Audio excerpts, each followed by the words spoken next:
Wealth and power surpass the imperial family of the state of Sarthe, and it is not an exaggeration to say that the blessing of the goddess Sarthe first of all reached this family.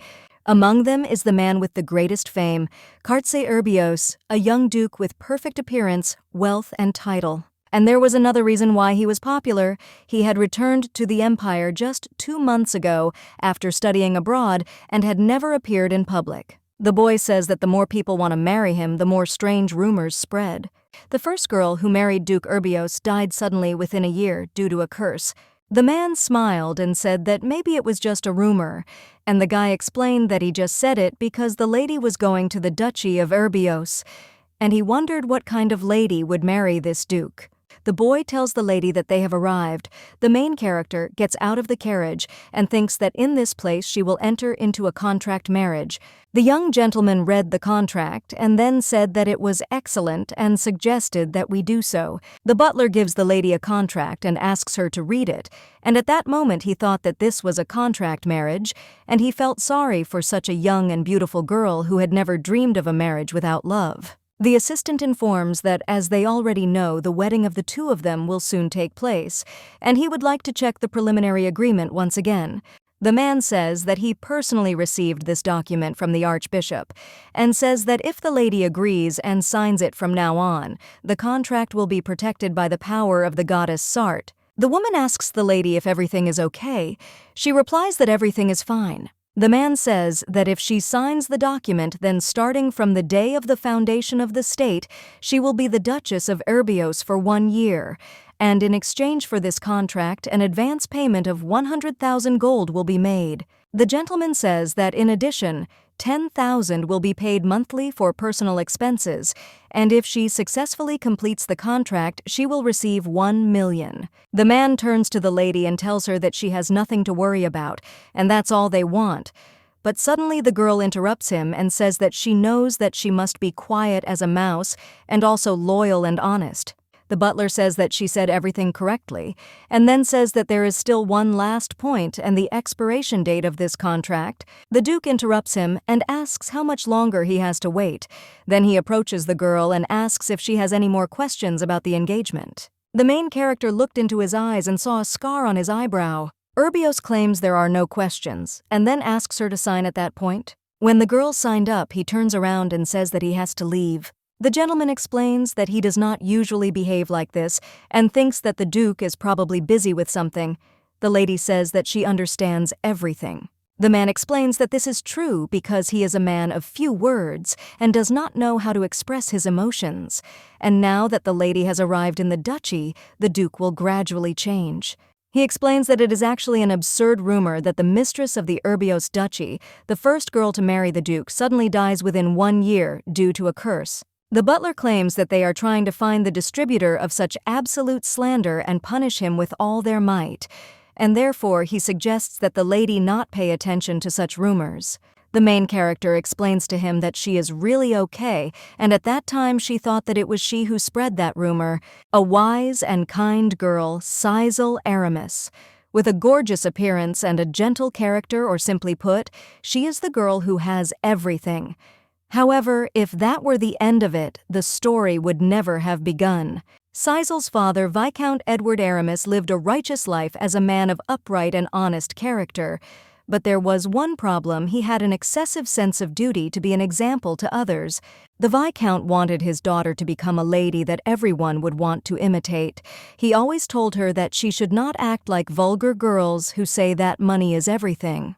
Dad told his daughter that she shouldn't have too flashy hair color, and she never disappointed her father, who was her only family, because she wanted her father to love her. The Aramis family was the most influential in all of Perron, and the fact that many were investigating the Duke was a source of pride for Sisal. However, the pride that was supposed to be eternal did not last long. Perron's hometown was engulfed in a storm of development. If you sell the land for that money, you can live on it without working for the rest of your life. And frankly speaking, this was a life-changing thing. Sisal understood the whole essence of this situation and told her father that he must protect the honor of this city, because she believed that you can't sell pride to people who don't know anything except money. The girl argued that her father should not do this because this land not only belonged to the Viscount, but was also the pride and breath of Perron. However, the main character understood that what Dad did was naturally the right decision. The assistant informs the lady that something bad has happened and the Viscount is not feeling well. The girl quickly ran to her father. He turns to his daughter and says that she should always live correctly and honestly so that she would not be ashamed of being the heir of a Viscount. The young lady knew that her father remained like that until the end, and she could not even shed a tear because it was such a needless death. At a funeral, a man turns to a lady and says that she is now Viscountess Aramis. Then he tells her that he will always be there for her and that she has nothing to worry about. He asks if they are not one family. At this time, the girl remembered her father's words that he always said to trust those around you, relying on and helping each other, trusting them, taking care of your body and spirit. After some time, the girl was told that she had to leave and showed her a document about the eviction order. She screamed in surprise and asked what it was, and then claimed that her father did not sell this mansion. The man says that he doesn't know anything about him, but his deputy has other thoughts on this matter. Uncle's betrayal document forgery, a slap on the back of the head and collapse. And not only could the girl not connect these words because she was stupid, but it was simply never the case that she suspected anyone. In the end, Sizel was kicked out and left empty-handed, and she couldn't even lift a finger as she watched the mansion that had stood for hundreds of years collapse. The main character understood that such values as honesty, loyalty, and trust, which she had never questioned, suddenly turned away from her. However, the girl believed that this was not the end of the heartless world, and that it was only the beginning. One day, she came to her relatives asking for help. However, they refused her because they had such a difficult situation and considered it a bit ignorant that she came to them like that. And then the man says that she should get used to such times faster. No one served the girl hot food, and no one stood up for her when she tried to prove that her uncle had forged documents. After that, a series of frauds and betrayals continued, and the young lady simply tried to live by her father's teachings. But at one time, she thought that this was the end of Sizel, and she lived a good and worthy life, like no one else. And the man says that she forgot the duty of the nobility and took the life of another person and therefore must atone for her sins with death. The main character understood that the source of the problem was the guild owner, who was pestering her because she couldn't return the money she borrowed for years. At the moment when he grabbed the girl, she thought that the best way out was to throw some object at him, but in the end it turned out to be a marble seal. Sizel looked at the people and thought that she was no longer surprised how human life could be so miserable. Suddenly, the policeman grabs the girl by the hair and asks if she is laughing. The judge claims that she is disgusting without any signs of remorse as a heartless killer who took the life of another person. However, the main character believed that her life was not in vain because there were comrades who shared the joys and sorrows of the St. Plesia prison for 10 years. The young lady understood that this too was over today. She looked up at the sky and asked if her father was happy. After all, she understood that she had nothing to be ashamed of because she had lived according to her father's will. Sizel thought that if she were suddenly asked if she would live like this again, she would live as she wanted, and she would deceive herself before she was deceived, and also until she was eaten, she would devour them to the bone. The main character thought that if she could be reborn again and also open her eyes differently, then she would look at the world with different eyes. Suddenly, the main character, when she opened her eyes, she saw that it was her old room, and she does not understand what happened and thinks that it is a vision at the moment of death. The girl heard her uncle addressing her and saying that she had completely lost consciousness, and then she claims that it was him and asks if she recognizes him. At this time, the main character thought that she recognized him and did not understand how she could not recognize the person who threw her life into a hole. Sizel wondered if it was too realistic to lead before death. Uncle informs her that her brother's funeral is over, and then claims that she cannot remain in this state forever. Hearing this, the main character thought that it looked like she had returned to the time when her father was buried, and in a few minutes she realized that she had returned to the past. The girl wondered why she couldn't see the face full of lies. The uncle gives the girl a handkerchief and suggests that she take a good rest because she needs to come to her senses, and then asks if she will follow in her father's footsteps. Sizel smiled. and then said that it would be better if the two of them left here, and then she wiped her eyes and said that she wanted to rest. Uncle says that this is quite expected, and then says that they will leave today but suggests calling them at any time. The main character turns to the man and says that he should take his father's watch off his wrist and then leave, and at that time she thanked God for giving her a chance to deal with these vile thieves. And the young lady looked at herself in the mirror and thought that she really had returned, and it was unusual for her to smile like that because she understood that she had not yet been kicked out of the mansion and put in prison for murder. Cecil believes it was a hellish life where all she could do was hold back her tears, and she recalls that after she was born, the only time she smiled was in prison. The girl remembered her acquaintances, who were like real sisters to her with whom she lived for 10 years. After all, it is clear that they were rude, but they were more honest than anyone else. The main character reflects that through them, she has established those necessary elements that are needed for life in this world: light cruelty and betrayal, deception of a good soul. The lady understands that in the end what she definitely learned is swearing, and yet she thought that it was the last time with them. But now she is shaking from the fact that something is being taken away from her. Cecil remembered that the warden said that he needed a place and therefore he would take away their cell. She wondered what would happen to these prisoners then, and she does not understand if they had a choice other than death, and believes that in any case, they are doomed. The girl looked at her father's portrait and then asked who would be right. After all, she believes that she will protect such and such people. At this time, in a tavern on the outskirts of the village, Edgar, the head of the mercenary guild, Cador asks why no one has contacted him yet. The gentleman asks the guy if he is sure that he has agreed with that bastard, or rather with the younger brother. He suggests waiting because he thinks that he will make a decision within the day. The guild leader says that it's too boring to wait here for a week, and then asks if he doesn't know who Marquis Kayla is, and says that if he finds out that he's wasting his time like this, he'll burn him alive. Edgar doesn't understand what to do and thinks that he knew that Viscount Aramis wouldn't budge because of the money, and he doesn't understand why he listened to such a country bumpkin. He explains that he didn't think the matter would be resolved this way. The man reports that Viscount Aramis has fallen into eternal sleep.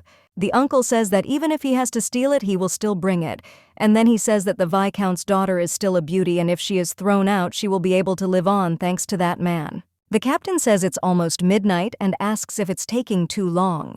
The main character comes to them and says that maybe she should explain who she is. The man smiled and said that it was not necessary and thought that it seemed her name was Cecil, and he did not understand why she was here at the very moment when she became the object of their conversation. The gentleman asked the lady what brought her there, and the guy says that he sees that she was able to leave the house. The girl showed them the bag and then asked why they were sitting, and she wondered if they were going to give them any money.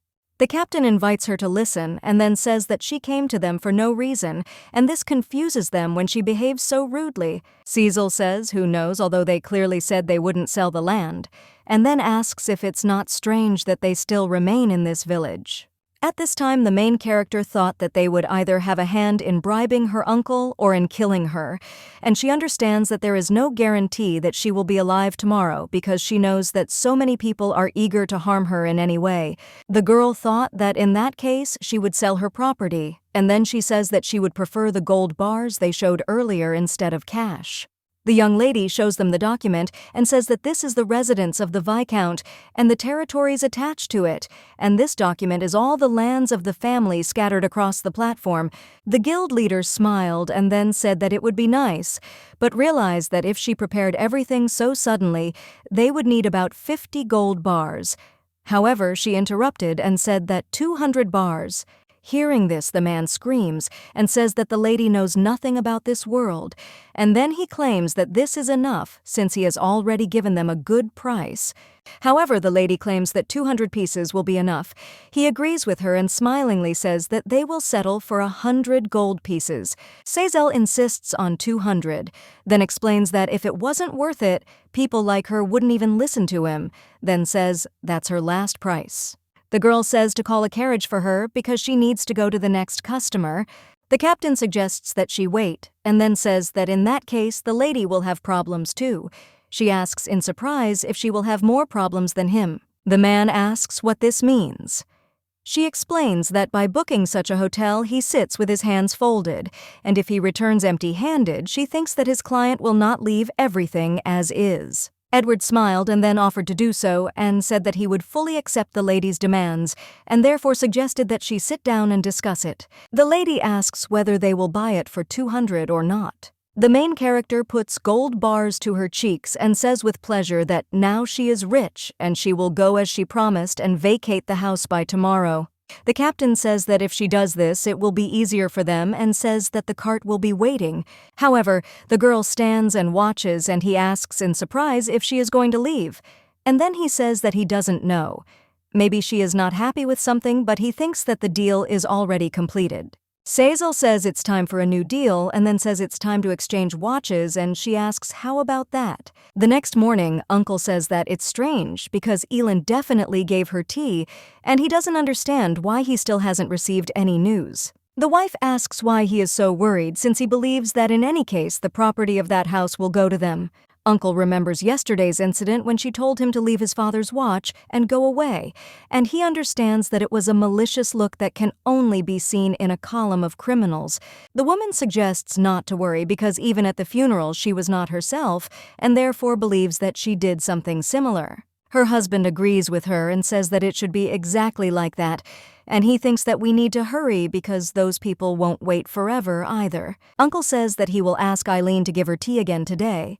And then he remembers the pharmacist's words that if you drink 1 cup, even a monster can be knocked down. The man thinks that this is great because in any case, she will ask for help, and the time will come to lend her a hand. And when the master saw the maid Ellen, he asked why she had only just arrived, and also wondered how long they had to wait for her.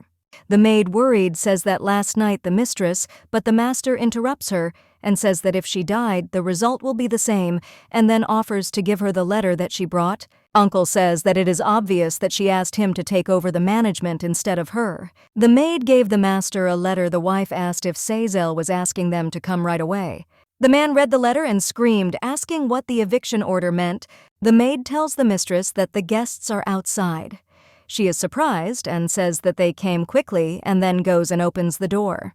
Sazal turns to the gentleman and says that it looks like they all received what she sent. The uncle asks the girl what it is and then tells her that she should change her clothes first. She asks if there is a need for that, since she thinks this is her home. The relatives scream and ask Lady Armis what it all means, and they ask her to explain everything. The girl claims that everything is written there, and the order about the population, and she does not understand why they raised such a fuss, and then she says that these are things that are investigated by strict legal procedures, and therefore they need to get out by the date indicated there. The main character claims that if they don't do it in time, they will find themselves in a very awkward situation, and therefore suggests that they better follow the instructions. The uncle screams and asks how she can say such things so easily, and also wonders if she has no humanity, and asks her to tell him the reason for her behavior. And then he says that even he, her uncle, can demand his rights, but he did not do so only because she is his niece. Hearing this, the young lady smiled and then said that if her uncle was planning something, he would give her sleeping pills while she was alone. Sazal asks if she can ask Eileen about the tea she gave her. The maid objects and says that this is unfair since she was only doing what she was told. The uncle approaches the maid and then starts pushing her and asking if she can stop. He screams and asks his niece if she has gone crazy and is going to unfairly accuse him of the property that has clouded her eyes, and that does not even belong to her. Uncle says that he must teach her manners and suggests waiting, and says that if it helps her, it will not harm her. Suddenly the lords came to them, seeing them. The uncle was surprised and then asked if they had arrived yet. And then he said that he had to figure everything out and contact them himself. The captain turns to the girl and says that he is delighted with the watch she gave him last night. She says that she is happy about it. Uncle asks in surprise what is going on. She asks if he hasn't understood anything yet, and then says that for them, he is the one who receives the money, and she is the one who pays it. The captain taught his uncle a lesson by giving him a good slap on the back of the head several times. Then he tells the girl that in any case, the consequences will be quite big and asks what she is going to do. The man says that it looks like she will be persecuted. Sazal says she doesn't think that will happen, and if possible, she suggests finding a few more people He says it's easy as pie, and at that moment she thought about how she knew it because money is everything. The lady thinks that it looks like she has dealt with the consequences and understands that it is now time to leave. A few days later, the main character arrived in the city of Noirén, in the center of the north, and when she came to the hotel, she became interested in whether there were any free rooms. The worker explains to all visitors that one guest has rented the entire hotel. At this time, the young lady thought that it was very good that she rented the entire floor, and she thinks that if other people knew about her return, they would say that she should change the future for the better. However, she understands that those who know nothing at all are talking. Seyssel finds her blood boiling when she thinks of all the money she collected that was returned to the National Treasury while she was in prison, knowing how hard she worked to collect it. The girl recalls that it was the first time she spoke to that person. The guy invites his sister to listen and then asks that, judging by the number of tears she has, she must have collected a lot of money. The main character thought that now is not the time for these memories and believes that even if she got rid of the platform land, she cannot have fun and be idle. The young lady understands that in order to avoid the failure of that life, she must write down the event before returning in as much detail as possible. What happened to whom and what the situation was in the country. Seyssel realizes that first when she was betrayed and left home 3 months passed after His Majesty the Emperor died, and then she was not repaid the debt, and also assumes that it was a marriage scam.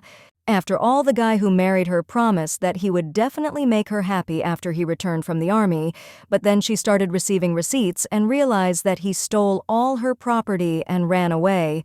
The girl was so angry and she wanted him to catch her eye so she could take revenge on him. She understands that after she was once deceived, someone immediately hit her in the back before she could recover. But she thinks that it wasn't written on her forehead that she was a simpleton. Memories of the main character's suffering surfaced one after another, and the fact that the empire became stronger after that incident, and the sudden death of Duke Urbios, who had the greatest influence in the empire. The Urbios Duke's family, as the only one who could restrain the imperial family, had a long history and tradition. After the death of the former emperor, he promoted the new one and had high power to govern the entire empire. And yet, Duke Urbios was honest and modest.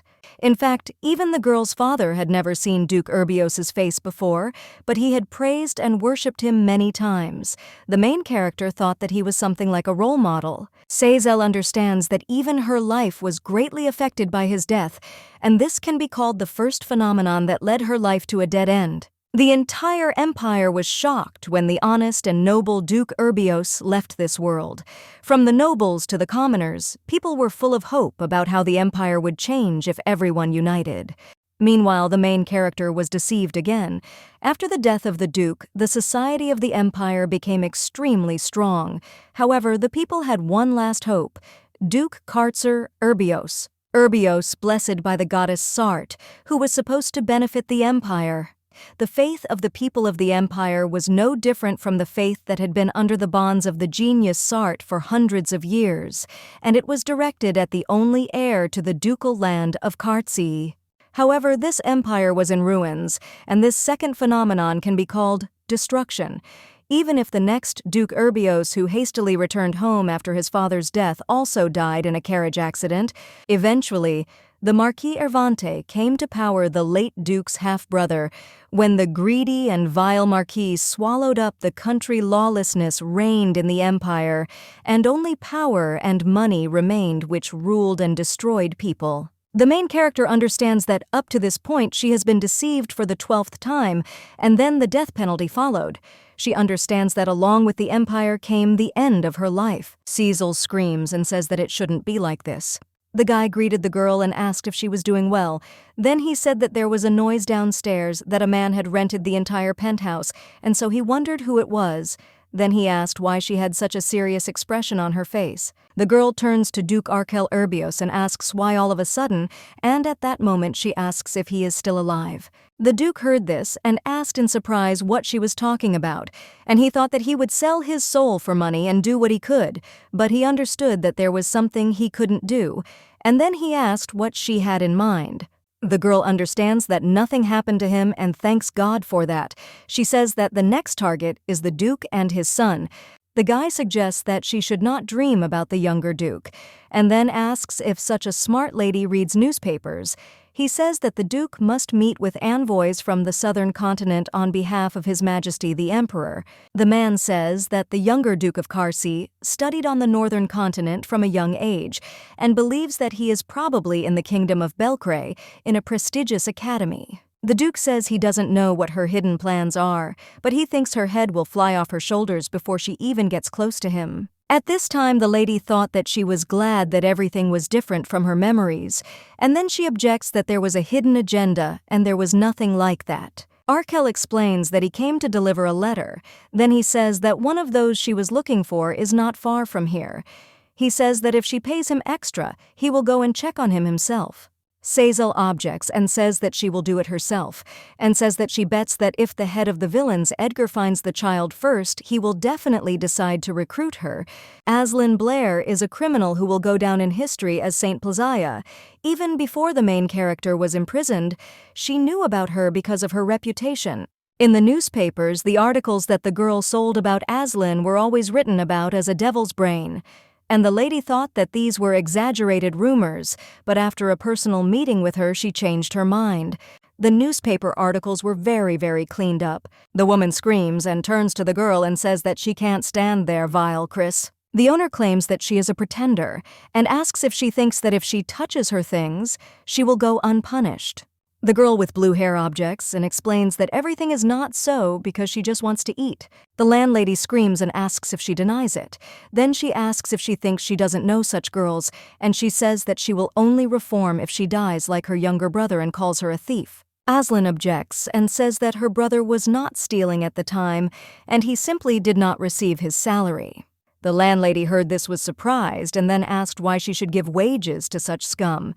And the girl said that they had agreed so, and it was required by law. The woman asks how she dares to talk about the law, and then claims that they have been her slaves since her stepfather sold her and her brother, and also asks how she dares to talk arrogantly about wages and where she learned to do that. The mistress says that if she tries to do something like that again, she will die like her brother from illness, and then she says that she must thoroughly correct her bad habits and swings her hand to hit her. But suddenly the main character grabs her hand and greets her. The hostess says that she has no idea what such a lady is doing in this place, but first offers to let go of her hand and then says that she has no business interfering. Sazelle claims that from her point of view she should have intervened and then lets go of her mistress's hand. The main character turns to the girl and says that it is okay not to say anything now, and at this time she puts a knife under her sleeve.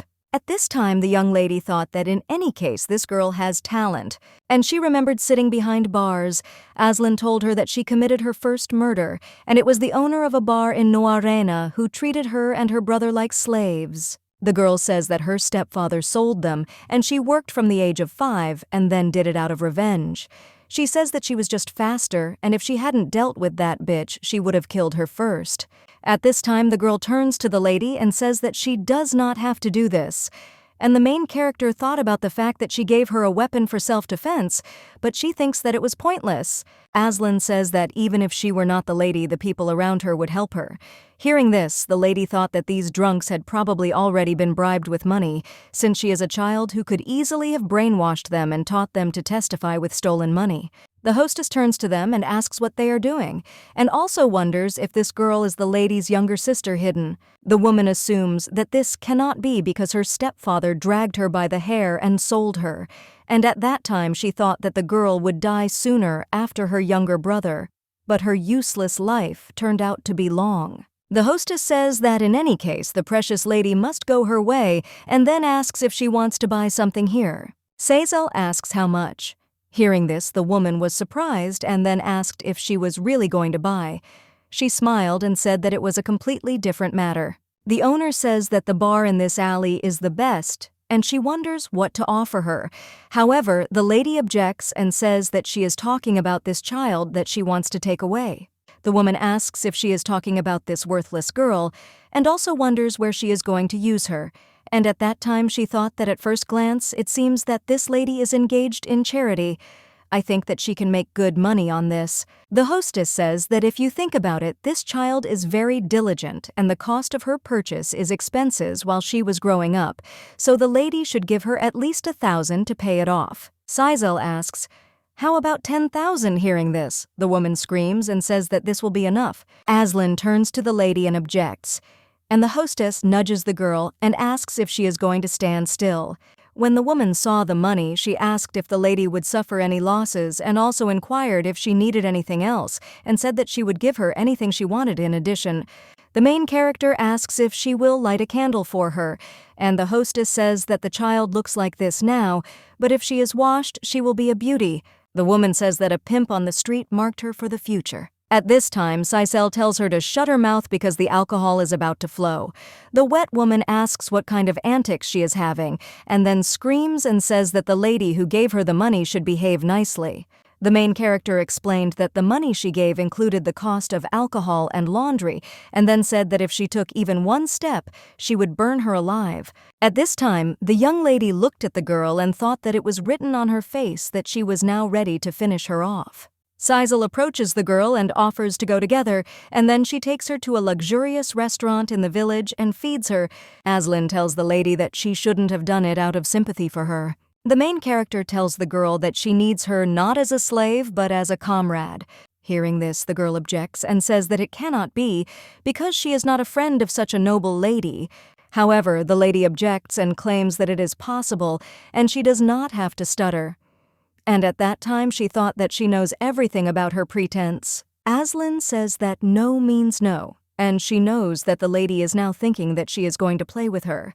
The lady explains that if she thought so, she would have already used the knife she had hidden and asks if that is so. The lady explains that she doesn't really want to do that to her, but suddenly she wonders why she smells so plain, and it was her memory of the past. Sisal says that if that's the case, then she shouldn't worry because she won't make her do slave work and claims that it's not charity at all. The surprised girl asks why a lady like her is needed. The main character is interested in a person like her. How is she different from her? And then she says that she is an orphan and believes that people are basically all equal. Aslan asks whether before the law. However, the lady objects and says before the money. She says that in the world she has no one to trust and rely on, and then asks whether it would be better to have someone to whom she can turn, for example, as a family. The main character explains that it is not difficult and not that incredible without deceiving each other and without betraying anything else. Sisal takes the girl's hand and says that family is like turning a blind eye to petty thefts and not reporting them to the police and not beating them, and then asks if she understands and says that if she finishes eating, they leave. Aslan turns to the lady and asks her to wait. The main character says that she will not force her because she knows that she is not one of those who can be forced. The girl says that she is not sure how well she knows her. The lady asks if she thinks she doesn't know her, and then claims that she doesn't do anything that will cause losses and therefore suggests that she shouldn't worry because all she needs is her abilities. The girl asks the lady how much she will give her if she goes with her. Sisal gives the young lady a bun, and she asks in surprise if the mistress wants her to gain weight and then sell her to that pimp from the street that the bar owner was talking about. The lady screams and tells her not to say horrible things, and at that moment she thinks that she is about to explode because she hears too many dirty words. The young lady understood that it was impossible to open the soul of the Aslan in one day, and she understood that this girl was extremely wary because she had lived a hard life. To begin with, the main character attracted her with money, and in the meantime she was getting closer again. Aslan says that she doesn't know what the lady wants and then suggests not to even think about getting something from her for free because she believes that a contract is a contract. The main character says that raising a wild cat is quite difficult, and then says that she understands and asks if she said that she would not comply. The lady saw that the girl had eaten and hid the fork under her clothes, then she turns to her and says that she left it. The girl agrees with her and replies that she can leave it, and the lady tells her to take out the knife too. The girl asks her sister what she's doing anyway, and then asks if she's not trying to use her as a pickpocket or bait, then why would she need her? Aslan says that she finds it hard to believe her talk about family, and remembers that she said there that she does not do charity. The little girl says that she needs to know her goal, and only then will she be able to mentally prepare herself. Sazelle says it's time to reveal her real goal of deceiving this empire, and then claims she's going to take over this country and scam it until it gets caught and slowly eat it to the bone. The main character suggests the little girl to stop doing little things and asks if the red thread of such a child can break because of such things when she can grow much bigger. Hearing this, the girl smiled. She apologized for laughing and then turned to her sister and claimed that she was really naive, and also asked if she had read some third-rate novel because she believed in such things. The little girl asks if this is true. The lady assures that this is exactly so, and of course not just the two of us. The young lady turns to the girl and says that if she has laughed enough then they can go, because it is time to find the others. The little girl claims that she doesn't understand anything and then asks if she means that first they need to find people for this absurd plan. The newspaper seller screams and says that this is an urgent issue about His Excellency Duke Herbios having died. Sitting in the carriage, Aslan asks what the noise is and then reminds that she already said that she will take from the mistress as long as she gives her. At this time, the main character thought that she had been too inactive because after hearing that the Duke was living well in the capital, she felt relieved and thought that fate had changed. Sazelle realizes that it's not just the past but the beginning that turned her life into hell, and thinks that therefore she should be more vigilant. After all, it's a bad sign from the very beginning, and then says that they need to hurry. Aslan asks, why hurry, because he thinks that the coachman is already complaining that if they hurry anymore he will fall ill. The main character holds the jewel in her hands and assures that she can do it. The girl says that it seems to her that if something like this touches her neck, it gives her strength for something she has never done. Sazelle explains that finishing is not an option, and therefore suggests not to turn it into a problem. A girl with silver hair asks the coachman what will happen if the weight is reduced by one person, and she wonders if the carriage will go faster. Hearing this, he suggests that she calm down and not talk nonsense. The assistant turns to the gentleman and tells him to close his eyes. Even if only for a moment, he asks what the captain said. The man reports that after the ambassadors met with His Majesty on the way to the opening ceremony of the library in the slums, the carriage overturned, as a result due to construction work on steep terrain. Hearing this, the guy with black hair asks if the body is still intact. The assistant offers him some tea because he thinks it will help him calm down. The gentleman says that the carriage has been stopped and then says that he will personally drive the horse to the place and take the body. He orders to find out the exact circumstances of the accident before the funeral. The Duke says that the first duty of the head of the family is to leave no doubt in his path. The assistant says that he has not eaten anything properly, but he is in too much of a hurry. The gentleman drinks the tea and asks if that is enough, and then orders the horse to be prepared immediately and the letter to be sent, since he believes that it will arrive within 3 days, and therefore let them guard the scene well. Suddenly, the assistant comes up behind the gentleman and then stabs him in the back.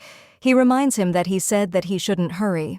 The man says that if he was interested in how his father died, he could have asked him about it, and then he says that this is exactly how he died. At this time, Aslan, driving the cart, asks his sister if she told him about this place, and also asks where she is going to go since they are at a crossroads. At this time, the main character tries to remember what was written in the newspaper. Then, apparently the Duke did not behave as usual. He was in too much of a hurry because of the sad news about his father, since he was too young. The young lady thinks it would be better to go through the birch forest, but he turns into the holly forest to find the body. And then she turns to the girl and tells her to go to the holly alone. Hearing this, she asks what nonsense the lady is talking about and wonders why they need holly. Sazelle asks the girl if she sees red fruits, and then says that she can see them on the other side, and she hopes that nothing has happened yet. The main character thought that if the line of the Herbios Duchy disappears in a weak empire, then all justice in this country will disappear. The lady remembers that in the past the world became so strong that it reached the level of unrest, and now that she has decided to become the greatest swindler of the empire, she believes that it will be useless if it collapses. Sazelle asks the girl if they can go faster. Aslan asks if she is going slowly on purpose and then says that if they go faster from here, they don't know if they will get to their destination. The main character screams and tells the girl that she knows where the carriage is. The girl asks in surprise what it is and then says that it stopped a little further and suggests that she get off. The lady claims that there is no time for this now, and then she gets out of the carriage, and after walking a few meters she sees a brooch on the ground. She understands that the lords got into an accident, and because of the red liquid they can be injured. Sisel says that if the carriage is in this condition, then there are probably no survivors. The girl suggests that her sister leave since she does not think that they should be in this place. Aslan says that she thinks that they are late anyway and therefore suggests leaving because she believes that if they do something wrong, they will be caught. The girl saw her mistress leaving the bush and asked if she had listened to her, and then she repeated again that if someone came, they would be caught. The lady assures that then they can buy a lawyer, and the entire Supreme Court believes that at least now a lawyer can be bought, and understands that if they leave everything like this it will be more difficult. Aslan asks why, and she replies that this empire could become lawless. Sisel saw the wounded master and says that she found it, and then she goes to him and says that they finally met and calls him the guardian of her empire. The girl says that she thought that her sister was the most naive fool in this world, and then says that she didn't know that she had such a clear goal. Aslan says she thought the lady was an immature noblewoman who left her home to rebel against the world. The lady says she knows she still thinks that way. At this time, the main character thought that she did the right thing by saving him for future generations. And she doesn't understand how a person can look so handsome and wounded man, with a big echo reverberating in the lady's chest, and a sad and pitiful feeling that she can't feel. Aslan says that this man is barely breathing and she wonders if he has a chance to survive, and then claims that he could die at any minute. The lady objects and says that this should not be, and then claims that then there would be no point in saving him. The girl tells her sister that they should have gone to the hospital from the beginning, and then asks what they are doing. That night they loaded the man into a carriage and ran away, and the only place they could get to was a remote rural village. Aslan turns to the lady and says that this place has a great landscape and asks if they will bury him here in the morning. Hearing this, she asks, screaming, what the girl is going to bury. Suddenly, a guy comes up to them and asks in surprise what this carriage is doing here. Seeing him, the girl asks if he is the owner. The guy asks what business they are here for. The girl explains that she and her mistress were looking for a place to stay during their trip, and then says that she really liked the place, and also wonders if they could stay for a few days. The man explains that it is just an empty house, and then says that he lives in a village below, and he rarely visits this place, and therefore it is quiet in the house because no one comes or goes. Aslan asks if this is true, and then says that they will not cause problems, and her mistress is not such a stingy person. The guy asks if she's talking about the mistress. The main character apologizes and then says that she was so tired from the long trip that she couldn't get out and say hello. The girl turns to the lady and then tells her to come in quickly and asks what will happen if she gets sick like this. Aslan says that regardless of the fact that Madame has passed away, and she is in great shock, she still has to take care of herself at such moments. The lady agrees with her and says that if something happens to her, their father will not survive it. The girl asks the lady why she says that and then claims that it is terrible. The guy says that then they can stay at this place. The lady asks if they can. He replies that this is not a suitable place for such a noble lady, but the village where he lives has become very noisy. The man says that there was an accident nearby and the military and the managers came, and they were looking around everywhere. The girls ask in surprise how this could happen. The guy suggests that they be careful anyway, and then says that if it doesn't cause them any inconvenience, he will bring food every morning. Sisel says that it has been a long time since her mother died, but she can't get food down her throat, and says that it will come to her soon. The girl turns to the lady and starts crying, and then calming her down says that they will soon go there together. When the guy left, the main character said that they would not just watch him go, and then she looked back and offered to move this wounded gentleman faster. After they carried the guy, their backs started hurting really badly because they weren't used to carrying such heavy things. Aslan asks if the doctor needs to be transferred. The lady replies that even if he is transferred, it will be hopeless. Then she objects and says that since they have found him, they will make him live for a long time. The surprised girl asks how, and says that she thinks that somewhere in a dream she saw that a person can be snatched from the clutches of death, and then claims that in such a state, even if they save him, this gentleman will barely be able to move. The main character says that there is a man who can save him, even stab and pierce the god of death and cut off his head, and he is the one who can save him, and then suggests going and looking for him. Sazelle says that he is a patient, and therefore she will monitor his condition. Hearing this, the girl asks if it is true that she will only monitor his condition. Aslan says that they left her behind and then asks what they are going to do. The lady took the hood and put it on her head. The girl asked in surprise what she was doing, and the lady replied that she would not do anything like that. When the young lady left, the lady thought that at least she looked her age, and she understood that if the girl was really scared, she would definitely cut someone's throat. Sazelle became interested in how to make a human out of her since she even knew where she hid the knife. At this time, the girl read a letter that her name was Raya, and she had no last name. And in her hands was the address of the largest and best nursery in the north, in Havenry. Aslan remembered that the lady said that Raya was kind like an angel, and she would understand it as soon as she saw her, but she became curious about what kind of angel this was that lived in the nursery. The main character explains that she will know when she sees it, and if she names this address, she will immediately confirm it. Standing at the door, the girl says that if she comes and she is not there, then despite their contract, she simply will not leave it. At this time, Cecil began to look after the gentleman. She took a napkin to wipe his forehead. She says that such a kind girl as Raya is rare, and therefore she can be called a living angel. The main character claims that she is kinder than anyone in St. Plesia and has a deep soul and sincerity.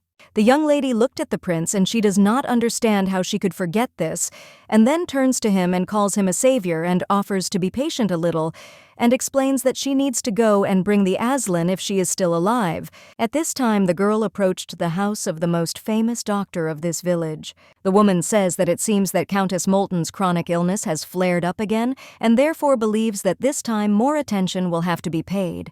The man agrees with the lady and says that she has a famous loving husband, and he will probably listen to their request in exchange for treatment. Hearing this, the woman smiled and then asked what kind of person he was then. At this time, the girl listened to their conversation and thought that judging by the fact that they look alike, they must be relatives. The lady turns to the maid and asks why she is standing there, and also asks if she heard what they were talking about, and then she claims that if she heard the symptoms, she should immediately tell her the method of treatment. The woman turns to the maid and asks her if she doesn't know that she can fire her if she wants. At this time, the daughter turns to her mother and suggests that she stop because she has not fulfilled her duties for the umpteenth time. The daughter asks how they will write the prescription without her, and then says that the count and his wife will arrive soon. The lady looked at the girl and said that she loses her appetite when she sees her, and then suggests that she speak faster. The woman says that her head hurts as if it is about to burst, and she can't even live normally because of vomiting and dizziness. The countess says that she heard that she cannot sleep and has lost weight, so that even skin and bones remain, and she is interested in what medicine should be used and asks the girl about it. The girl replies that 20 grams of dried tamala root should be mixed with licorice juice and then used. And then she says that it will immediately have an effect on headaches, and when the pain subsides from that moment.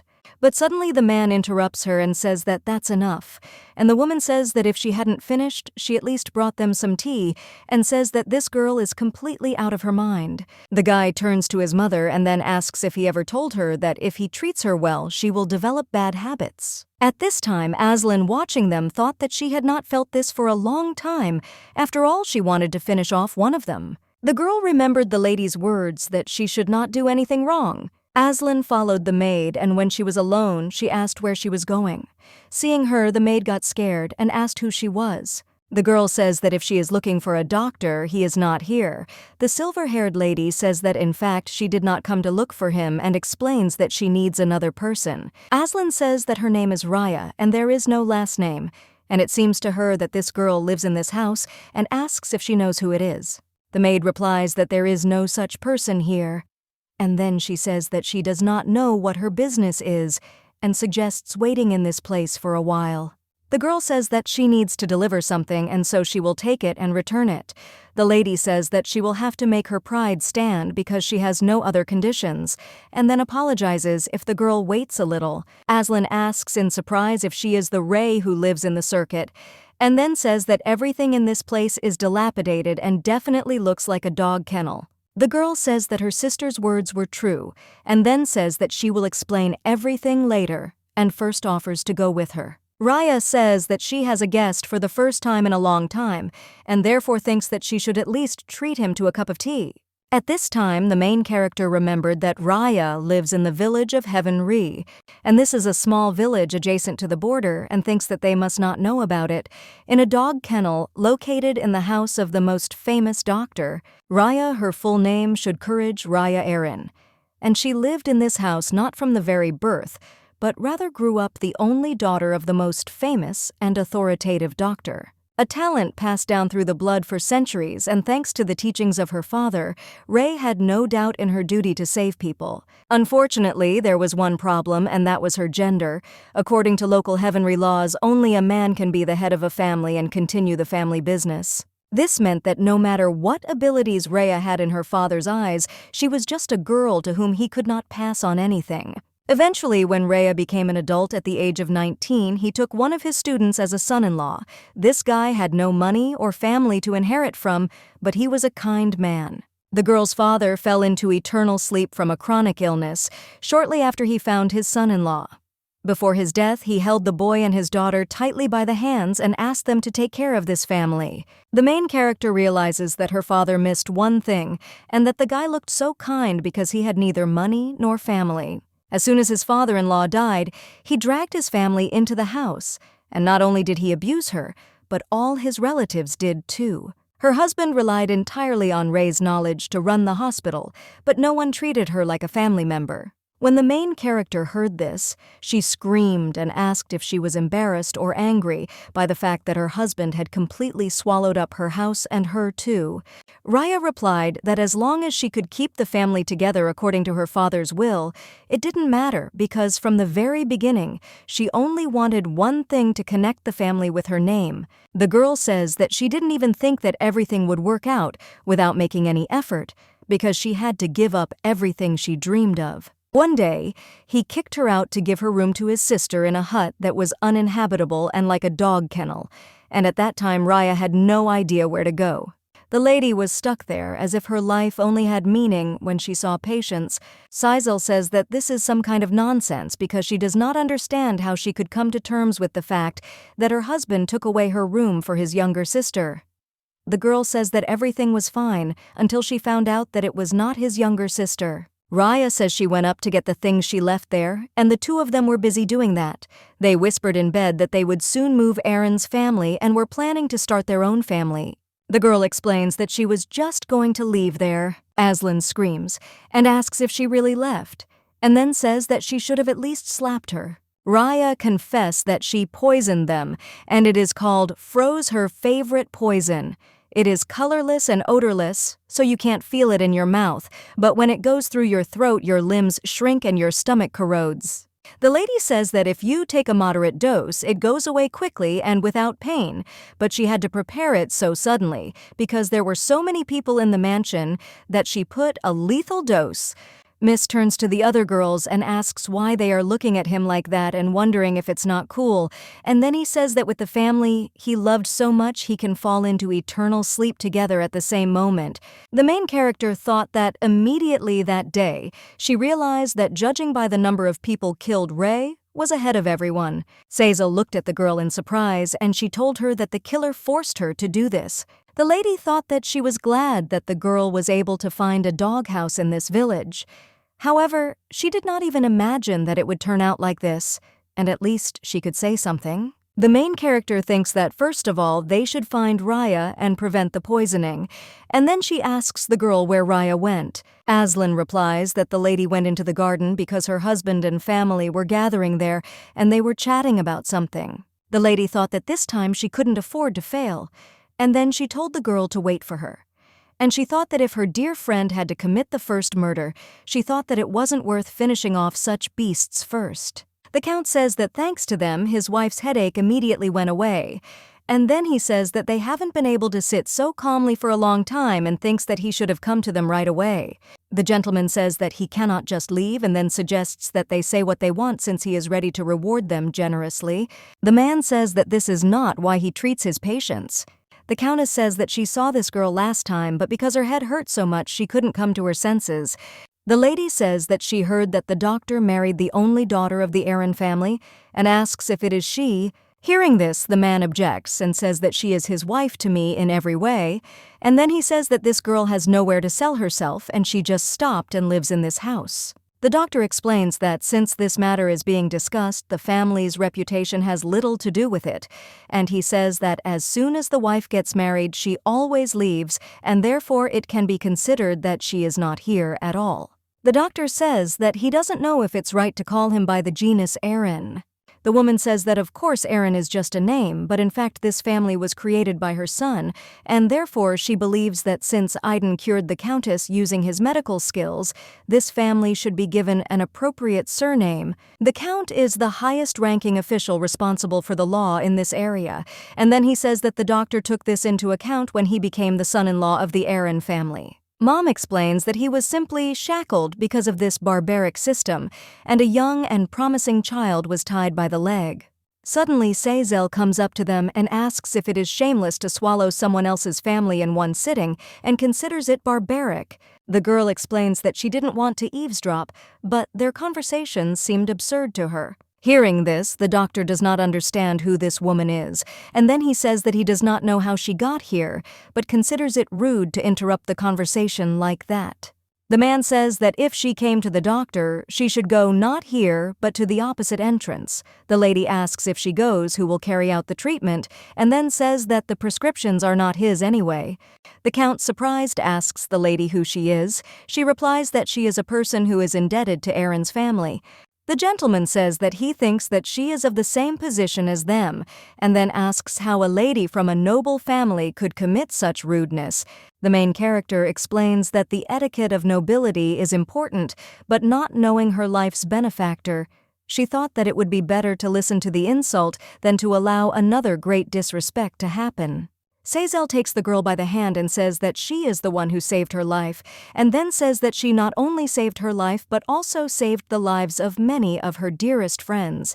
In an environment where there was nothing strange, even if people died every day, the lives of 5 people were maintained for 10 years, thanks to Ray. The man asks what they are talking about now and then claims that he is the doctor here. The main character turns to him and says that the doctor who saves people behaves in this way and then asks if he is ashamed. He asks what the lady knows about his family and then wonders if it could be that she is in cahoots with her. The lady says that this question is stupid, and then she says that if she had been in collusion with his wife, she would not have caused so much fuss. She says that if his wife had decided, she could have easily put poison in the tea, and at that moment she thought that there was nothing in the cup. The lady was sure from the moment she saw the Count and his wife in this place, because the Ray she knew was not one of those who would willingly take the lives of innocent people. The Duke suggests stopping because he doesn't like it. He says he doesn't know what kind of misunderstanding this is, but it was this doctor who cured his wife, and he claims that he himself examined her condition and wrote out a prescription. Sazel asks if he heard what the recipe was. The doctor asks if she is trying to test him now, and then says that for the Countess's illness, 20 grams of Tamila root should be mixed with licorice juice and drunk. The main character says that you can fall into eternal sleep when you drink this mixture, and then says that it seems that Lady Raya knows this well and could say it right away. Hearing this, the doctor screams and claims that this is nonsense. He asks where this slander comes from and then says that she will understand after looking at the state of the Countess, since she believes that she is fine.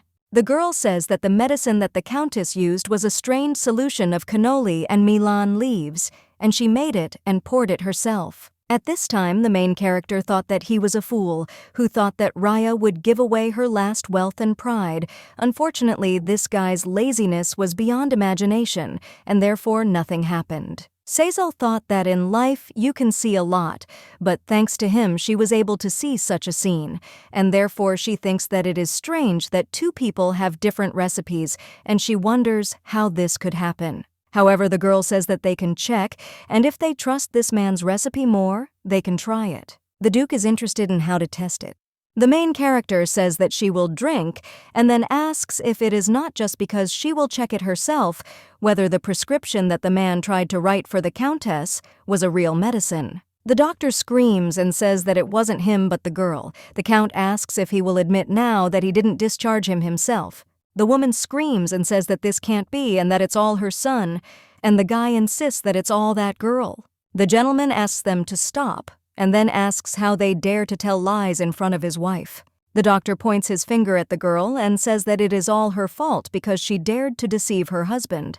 And then he says that not only did she not repay her husband for supporting the family, but she also planned this. The Count reminds that he lied then when he said that this girl was not his wife. Sazal says that the Count surprises her, and then asks how he could trust the precious life of a patient to someone who is capable of lying so much. The girl says that an investigation should also be conducted into the prescriptions of all the patients he has treated so far. The Count's wife turns to her husband and says that this lady is right because she thinks the most important thing is that the girl saved her life, and she thinks that people's lives should not depend on this. The Countess says that as soon as they return, she will carefully study all the recipes and actions that he has taken so far, and then she says that if even one lie is revealed, he will not be able to keep his position as a doctor for the rest of his life. The Count, screaming, turns to the servants and asks why they are standing there, and then offers to take this man away from here. The man turns to Raya and asks if she will really stand there and watch. He reminds her to follow her father's will and asks if she knows that he entrusted him with this house, and then he claims that if he lives, then this house will exist. The doctor screams and says that the precious race of Irons must be protected. The lady says that she hopes that he will continue to defend it diligently in the future. From that day on, the Countess left the house and said that she owed a lot and asked how she could pay. The girl objects and says that she is not obligated to do anything at all, since her duty is to heal people's illnesses. The woman says that she can't just send away her benefactor, and then says that even the honor of the Moulton family must be repaid. The girl says that someday the chance will come. The Countess agrees with her and says that no one knows what can happen in the world, and then says that she is looking forward to this moment. Rhea says she doesn't know what to say because she has no choice but to express her gratitude. The main character explains that she did not do this because she wanted to hear something from her. The girl says that she never saved the mistress and never touched such a beautiful and noble lady as she. Sazal asks if she can in the future, and then explains that if she didn't save her, she can do it in the future. Aslan screams and asks her sister who she is saving here, and then claims that this lady is a murderer and asks if it is not obvious because of what she did to her. The lady says that she saved one person. The girl with silver hair turns to the lady and says that she is a bitch, and screaming says that she will not leave it like this, and then says that she will burn everyone who lives in this house. The lady turns to the girl and tells her to sit still.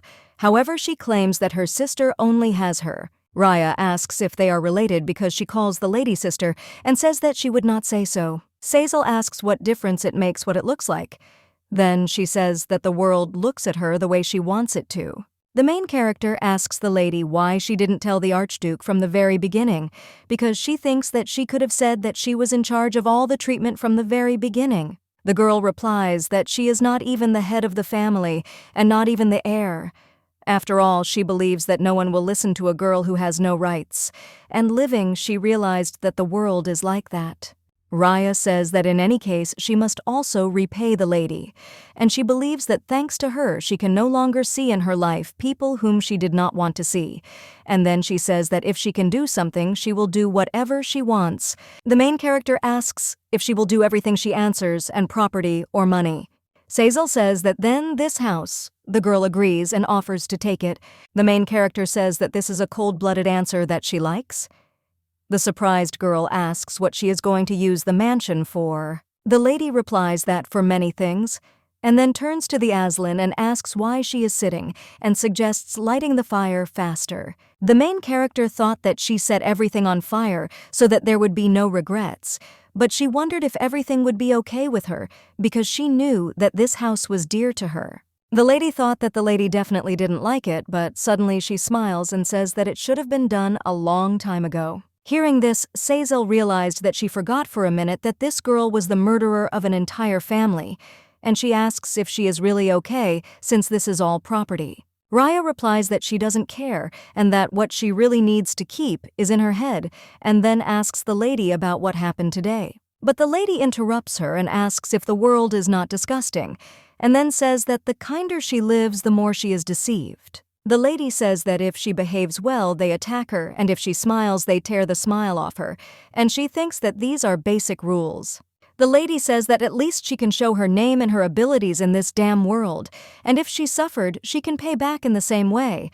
Sazil says that the girl is Dr. Ray, who doesn't need a last name, and then turns to her sister and offers to go and also offers the girl to go with them. Raya looks at the wounded gentleman in surprise and asks if she should save this man. The lady explains that it is nothing special since he was badly cut and his carriage rolled down the cliff, and that is all. Aslan asks her sister in surprise how she can ask a murderer to save a person. Then he turns to the doctor and asks if she collects the homeless and sick and wants to set up a shelter here. The main character remembers that even in St. Plecia she screamed like that every time she saw a ray. The lady suggests ending this conversation and then turns to the doctor and asks how the gentleman is doing. The girl explains that she treated the wounds, but the cuts are deep and large and therefore believes that there is a risk of sepsis or tetanus. But fortunately, organ damage was avoided, but he will have a fever for a couple of days tonight. Raya says that antibiotics must be used immediately and the body temperature must be lowered. She believes that since the cuts have stopped bleeding, instead of stitching them up, it is better to observe the condition of the internal organs and perform a surgical operation. The lady says that she took the medicine and tools she needs from her booth but thinks that it is not enough. Then she says that she will go down to the village and explain the situation and find the medicine. Hearing this, the main character objects and says that this man is wanted, and therefore she will explain the situation later, but believes that no one should know that this man is here. Hearing this, the girl asks in surprise if they kidnapped him. Aslan explains that this is not true at all. The lady suggests that the girl should not be seen by people in any case, and then asks if she can look for medicinal herbs here. Raya knows that anesthesia is essential for the operation, and remembers that she saw Keitel leaves in the nearby forest.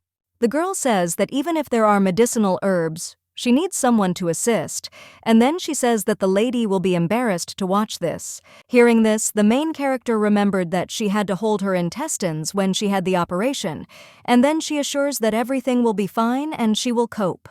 Sazil understands that her savior is very lucky, and while this lady takes care of him, she will do everything possible to ensure that he survives, and she believes that now she only has to endure a little bit since all his suffering is over. Aslan asks the lady where she is going. She replies that she is going to look for herbs and suggests that her sister be there and protect this man. The girl with silver hair asks in surprise why this killer is also coming, and she wonders why she can't. At this time, the main character thought that if they went together, there was a chance that each of them would pull out a scalpel and a knife. Sazil turns to her sister and says that she trusts her and believes that she can look after him at least for this day. And at that time, she thought that perhaps she also feels something when she sees this man. The lady understands that looking at him now and judging by his eyes, a sadness arises that was not there before. The girl suggests to her sister that they simply make a stuffed animal out of him since she thinks that they will sell it well. Raya asks the lady what's wrong with her. She says that she and her sister will carry those medicinal herbs themselves, and Raya should just look after him. Sazil says that she wants to stuff him and understands that who knows what she can do, and also thinks that it will be difficult to hear something like that from the doctor. The girl replies that she is not against it. The lady says that she does not really like the stuffed animal, but it is a pity to save only its skin, and she believes that if it is a perfectly balanced body, then making a sample from it will help in many ways in the future. However, the lady screamed and turned to the girls and told them not to come near him but to leave both of them, and then she kicked them out of the room and locked the door. Sazelle turns to the guy and asks if he knows that if she closes her eyes, she sees a world in which her intestines are being taken out. At this time, the gentleman remembered that when he was little, his father asked him if he really thought he had enough rights to become a good master of the Urbios Duchy. The words that I heard most often from my father since childhood were the right to be the heir of the ducal family. This means that this is an innate right. The father turns to his son and says that if he doesn't want to, he can say so at any time. His Majesty invites him to enter a larger world, to hear and try as many things as possible, and then asks if he has already realized what the world is like now. The boy understood that his father's opinion about giving him the position was different. After all, he acted as if he really could refuse at any time. Kartse believed that he could not do this because he was born with the blood of the duchy and blessed by the goddess Sart, and his duties throughout his life were carved in stone. The young gentleman asks his father if he made any mistakes, and at that moment he thought that he was sad that he was going back to the academy tomorrow, but he understood that he and his father had a strained relationship. The boy asks if it is possible that he missed something or made a mistake that he himself does not know about. His Majesty objects and says that the only problem is that he has done nothing, and believes that maybe it is even for the best that he is smart. Father says that the world he sees is not everything. After all, where the knees of those who kneel before him are directed where the eyes of those who bow their heads are looking. And he believes that soon he will become an adult, and therefore he needs to see what he has not seen. The son asks his father why he says that. He replies that if not him, then no one will say these words to him, and then asks if anyone in the world can say something like that. His Majesty explains what is easy enough to understand at first glance. At this time, the main character says that this is a shitty world, and she thinks that if they let their guard down for a while, something bad will happen, and she wonders if she can survive in this life or not. The girl turns to her sister and asks what she is doing there. Sazelle says that it's been 2 days, and she wonders if it's time for him to wake up. Raya says that it's still a long way off. After all, she gave him a lot of medicine, but he's still in a coma. The doctor says that in any case, the operation was successful because there are no consequences, and believes that there will be no consequences in the future, either. Hearing this, the main character says that thank the gods. Sazelle looked at the cut eyebrow and asked what to do with this scar. Raya says that this is the limit because only first aid was provided, and however, a little later, it can be removed with the help of a magic ointment. Aslan looked at the main character and asked what kind of relationship she has with him. Raya said that she was also interested because she was hiding a wanted criminal and even treating him, and thought that it looked like they had a difficult relationship. The girl turns to her sister and tells her that she was worried because she had turned pale since that day in the carriage, and so it is obvious to her that the two of them have a close relationship. The lady explains, screaming, that she is simply afraid that they will finish him off. That's all. And then she claims that in any case, she has nothing with him. The girl wonders what then, after all. She is so desperately saving a man with whom she has no connection, and asks about it. And then reminds her sister that she said she was not a fool. At this time, Sazelle thought that she didn't know what other excuse to give, because she understood that if she said that she knew the future, she would be treated like a madwoman. The lady explains that this man is some kind of insurance, and she doesn't know how to explain it now, but if they sow the seeds now, they will be able to reap the fruits later. And if this man dies, then the world will be in chaos, and then they will find themselves in a cruel environment in which they will not be able to cheat and live for their own pleasure. The lady does not know how to explain the logic of such a miracle, and then she says that when time passes and something important happens, they will understand her decision today, and she knows that it is difficult and suggests to be patient until then. Aslan asks if it is definitely not out of personal interest, and then asks why she is so concerned about the scar on her forehead. She replies that it is a humanitarian worldview. The lady wonders if they don't feel heartbroken when a masterpiece or piece of art is cut to pieces before their eyes. The lady asks her sister if she wouldn't like the knife mark on the stuffed animal she worked so hard on. Then she turns to Raya and asks if she wouldn't be upset if her specimen got scratched. The main character is tired of explaining but still believes that the girls got it and they understood everything. Seyzel tells the boys that she is disappointed in men, and now for her there are only two types of men, and those are those who can be fleeced and those who cannot. Aslan asks, "What about this?" because he understands that there is nothing to take from him now, but someday he can get some benefit from this person. The main character thought that this man would, in his own way, lay the foundation as the savior of this world, and believes that therefore it is enough for her to use this foundation and take care of the final result. Aslan asks if he suddenly doesn't wake up, can he be stuffed? The lady looks at the girl in surprise and asks what kind of person she is. Seyzel looked at the gentleman and said in surprise that he just moved his fingers. Raya assures the lady that she was mistaken and then explains that there is no one who can wake up so easily from such intense anesthesia. The main character thought that the doctor's words must be true, and she thinks that she needs to cover him with a blanket. Suddenly the lady screams and says that his eyelid twitched. Aslan asks in surprise what she is talking about and then asks why she is doing this to a nearly dead man. Raya claims that she has never seen anyone wake up from anesthesia in 2 days, and then she says that theoretically to wake up from such a strong anesthesia, you have to drink more than 20 types of poison since childhood and change the composition of your blood. The doctor says that unless he is from a family of murderers, no family would do such a thing. The lady thought that if you look, this man seemed to have grown up in love, and she believed that she had definitely imagined it then. Seyzel asks if he suddenly wakes up, will he remember what happened here? She thinks that complicates everything. The girl answers that if he never woke up after the injury, then it is impossible. Raya says that if the lady is so worried, then later he can drink the medicine and gives her a bottle. She explains that this is a special medicine of oblivion prepared according to her secret recipe that she brought from home. The doctor says that if you give him even 1 drop, he will forget all memories of the past month or so. Hearing this, Aslan thinks that this is great because she will sell it for a higher price. Then she asks why they are looking at her like that and says that she will not take it back. The lady asks if she thinks that if she herself lives without brains, then everyone else does too. Seyzel suggests waiting, and her sister asks if she wants to say again that he moved. However, she objects and says that this man has not yet come to his senses. The lady explains that this is not the case, and she thinks she heard some sound outside. The gentleman asks if they are sure that there is no one in this house. The man replies that there is a village where almost no people live, and then asks if they came because of the recent carriage accident. The captain asks what he knows about it. The man looked at him in surprise, and the gentleman says, although what could people like him know? The knight turns to the captain and says that they have looked everywhere, but have found no traces. He asks if they are sure, and then says that if not here, there is nowhere else to look. The captain does not understand what to do since that man is waiting for a report. Heavy rain erased the footprints and carriage tracks. For several days they searched the nearby hotels and hospitals, but could not find even a hair.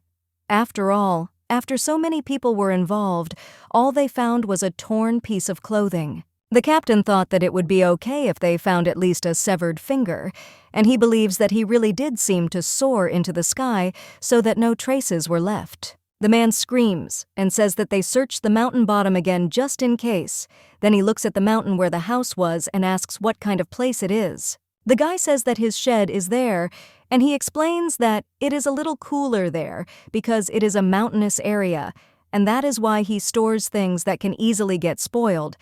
And then he says that there are guests there now. Hearing this, the captain screams and reminds him that he said there were no strangers in this village. He claims that these people are just noble ladies. The captain wonders what the ladies are doing in such a place.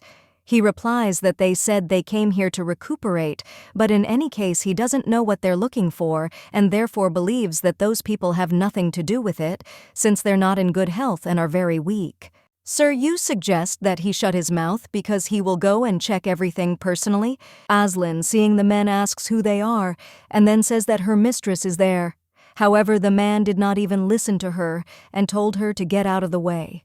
The owner asks the lady if she is there and then explains that they will come in briefly to check. The captain calls him a fool and then asks why he asks.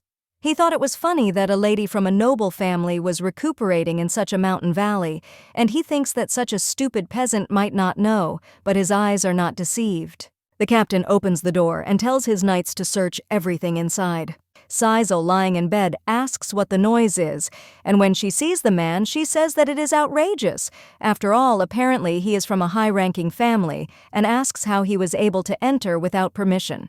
The captain explains that they are looking for one person, and it just seemed to him that this was the perfect place to hide the person. At this time, the man thought that there were women's clothes and traces of cooking, but no traces of the wounded man. The captain thinks that besides judging by the physique of these girls, they would not have enough strength to carry and hide a wounded person here. Sizel offers him to listen, and then says that it is quite rude because he thinks it is right to search someone else's house like that without explaining who he is. The captain replies that he thought there might be something hidden in that place, and then says that it looks like he was wrong and he thinks that there are no other places to look except under that blanket. The gentleman approaches the lady and says that in any case it seems she is very ill, judging by the fact that she was unable to get up when she saw the guests. The main character replies that she didn't get up only because she doesn't see the need to be polite to such a rude person as him, and to get up for such uninvited and ignorant thugs. Sizel says that she was not born into such a simple family that she would welcome people who express disrespect towards her. The captain wonders what kind of family such a noble lady comes from who lives in such a wretched house. And the lady replies that before asking her about such things, she should first find out who sent such a rude person as he. Hearing this, the man became very angry and then asked how she dared to say that. Raya looked at the lady, and in her gaze she saw the question of whether to finish him off. And she also shook her head, giving a sign that it was still too early. The main character thought that there were too many enemies to make hasty conclusions, but it wasn't that she didn't trust Aslin and Raya, but she thought that if it were just them, they would have figured it out somehow. The lady thought about protecting this man under the blanket, but she doesn't understand why it seems to her that he is constantly moving. The captain turns to the girl and asks what's wrong with her. She replies that she's wondering how long she should endure this inconvenience. The man says that if this is so, then let her get up because he can help her, and then extends his hand to her. Sizel slaps him on the arm and then screams, telling him to take his hand away. She claims he is crossing a line and asks if he gave her time to get dressed properly. The lady asks if it's really such a big deal that he couldn't even tell her what kind of family he is, and she says that she didn't see a search warrant, and if he doesn't have any explanations, then she has no choice but to go to the capital and find out for herself. Hearing this, the captain thought that judging by her speech, she was a noblewoman from the capital, and believed that in this case there would be more problems. The man thought that if a rumor spread that the man had sent a knight to find someone, then the source or whoever was behind it would be revealed in a matter of seconds. The captain reports that first of all he admits that he was hasty and acted rudely. The lady says that this is the first time she has encountered something so disrespectful and absurd, and then says that her father will not just let it go. After all, her father is a man who knows everything. The main character knows that her father is in heaven and thinks that everything must be so. The knight turns to the captain and says that if in such a situation the problem increases. The captain turns to the lady and asks for forgiveness for this incident, only if all the lady's words are true. The lady says that this also concerns him, and then suggests that during the next visit he prepare an order or at least a seal, and only if this is an honest matter. The captain turns to the knights and informs them that they are returning to the city, and then asks if they have replenished their drinking water supplies. The knight says that there was a well here and everyone quenched their thirst, and offers the captain to drink too, since he knows that on the way to the city there will be no place to get water. The captain drank some water and then said that if they had finished drinking they should hurry up because they needed to find out something. At this time, the lady says that she needs to get out from under the blanket quickly because she was too close to this man. When the girl saw the guy, she was surprised because he was lying flat. Raya tells the lady that now is not the time for this, and then says that they need to get out of here quickly because she believes that if they get to the city and conduct an investigation, the lie will immediately come out. The girl says that only high-ranking nobles like the count they saw earlier live in this area. Raya suggests Aslin also prepares herself because she knows that now is not the time for jokes. The sister says that she doesn't think she should do anything. The surprised girl asks what she's talking about. Sizel asks if she really did it. Aslin smiles and apologizes, explaining that she didn't notice how everyone was using her hands. Naturally, after that, the group of men who drank Ray's special medicine of oblivion never showed up there again. After all, according to her, they probably forgot why they came here even before they came down from the mountains. The lady asks, "What will happen if the medicine wears off?" The doctor replies that it is impossible because in fact it is not harmful to the body, but it is also a kind of poison, and the effects will never go away until the antidote is taken. Aslan reports that they have run out of the oblivion medicine and she does not understand what they will do next. The doctor says that even if you do it again, it will take a week because it needs to steep, and in the meantime, if this person comes to his senses, there will be no way.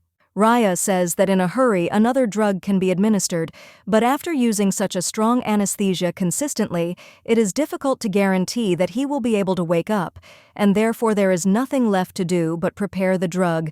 The doctor thought about the fact that she actually guessed who poisoned these rude people, but she knew that from now on there would be many such people. The main character wipes the gentleman's face and calls him a savior and also asks how he is going to survive in this world. After all, she understands that this really requires a lot of strength. The gentleman tells Sizel that he must take special care of her. If she does nothing, she offers to simply pay her the salary she deserves. Others quit their jobs one after another, saying there was no hope. The main character understands that even if she leaves there, she really will have nowhere to go. The girl tells the owner that she heard that other people were paid, but she was not. He asks which other people and who exactly, and then he says that he did not think that the lady would come to him with such a statement and considers it as a stab in the back. The man says that they have been working together for several years and asks if they are not a family. He also asks if they should argue over some pennies. Sizel says she hasn't paid rent for 6 months and is about to be kicked out. She also barely tries once a day. The girl spent all her savings and waited for her salary, which was not paid for 6 months at a job that she barely held on to, and she thinks that someday he will understand and at least thank her for waiting so patiently. The main character understands that she has no choice but to believe, since she has neither the confidence nor the courage to compete with him. The owner says he thinks he has had enough of this and then tells her to look for an easier way to live. He says he will take good care of her and thinks it is not even comparable to her low wages. When the owner started pestering the girl, she saw a stone near her and then hit him. At this time, the main character realized that she had nowhere else to run and believed that this was the end of her life. But she didn't even know how to describe the feelings of a person who accidentally committed murder, and this was the first time she felt so stupid. Sizel doesn't understand why she can't express her feelings properly. She feels like she's making everyone else's life shitty until the very end, and then leaving this fucking world alone. And when the girl woke up the next morning, she did not understand why she had such a dream. However, she understood that after 10 years in prison, she had learned to express her feelings. The lady believes that this is a turning point in life, and not the end. After all, it was at that moment that her real life opened up to her. From that moment on, things began that she really had to learn in order to survive in this harsh world. Sizel thinks that if she had woken up later, she would have prayed for that dead bastard to go to hell, and she regrets that she woke up at that moment. However, the main character does not understand why she is in this place, and then she remembers that she fell asleep on a chair next to the bed, but does not remember when she climbed onto the bed. The girl reflects that if you think about it, it seems that someone was looking at her in the dark, but she understands that it cannot be the girl since they sleep well together. The lady doesn't understand why the guy is sweating so much, and she thinks that today is the last time she'll look at that face. After all, according to Ray, he'll wake up in about a day or two. The lady thought that it was time to put him in his place. She turns to the guy and says that when he becomes a duke, he should definitely repay her for this favor. Aslan asks her sister if she is awake yet and suggests that she sleep a little more. The lady asks why they got up so early. Then she says that the departure is still far away and suggests that they sleep together a little more. Aslan looks at the lady and asks what she is going to do without them. Sizel asks what she's talking about again. Then she says she's not going to do anything to that man. The girl asks why, then she constantly says to go to bed and asks if it could be that when they fall asleep, she will leave them and go away herself. Aslan asks if she thinks she doesn't know, and then says that their mother said all her life that she would be with them, but when she woke up she was no longer there. She says that if the lady leaves her, then she really will have nowhere to go. Hearing this, the lady invited the girls to come to her and then hugged them. She asks where she can go because she thinks that they are now a family. The girl asks her sister where they will go now and also wonders if there is any place. She answers that there are still 2 family members to find. Aslan asks if it is necessary to look for them. The lady replies that if there are 5 of them, then there will be a point. At this time, the main character thought that attachment is attachment, but business remains business, because she believes that this is also a reason.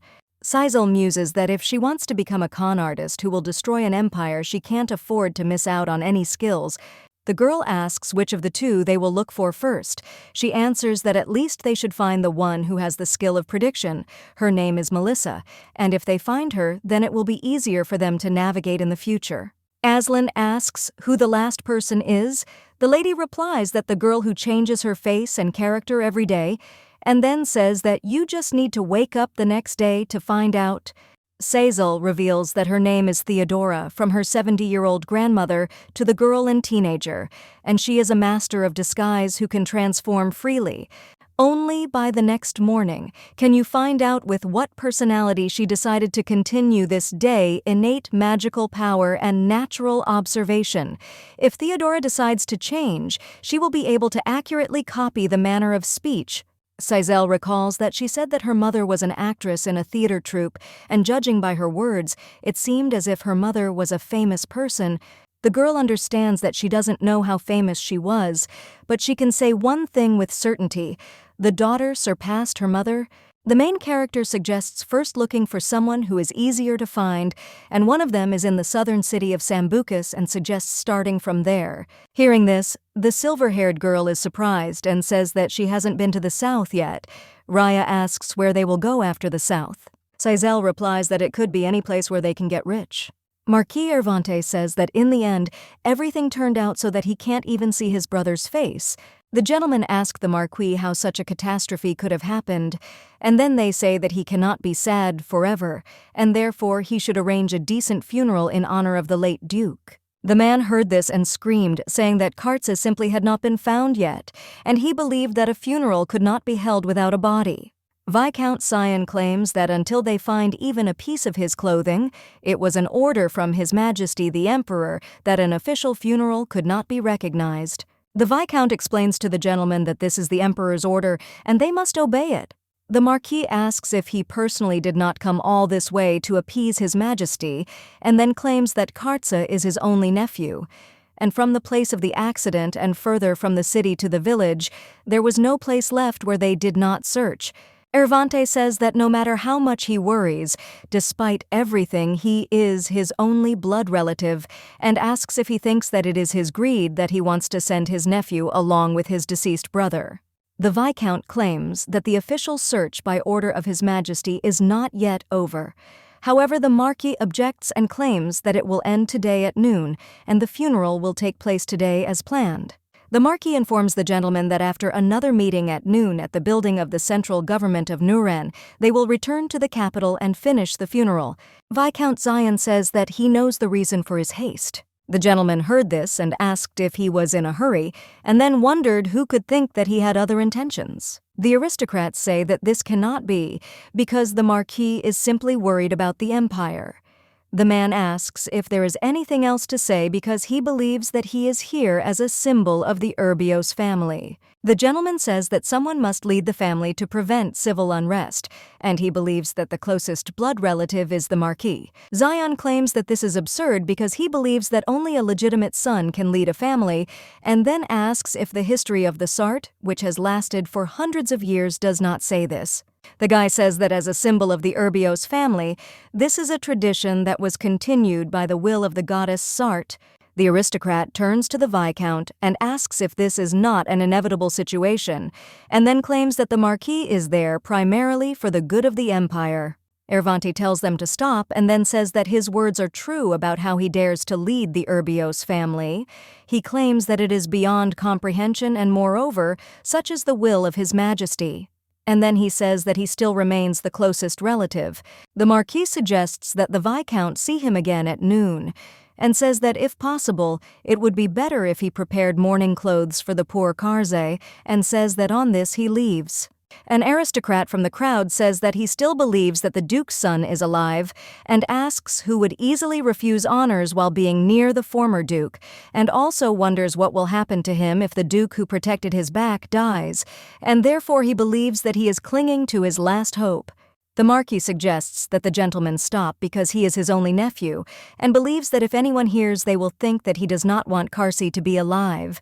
The captain approaches the master and asks if this will end today, and then he says that until the body of the Duke's son is found, he will continue to fuss like this. The master says that therefore he must find one of his fingers. The captain explains that no matter how hard they searched, they couldn't find a single trace.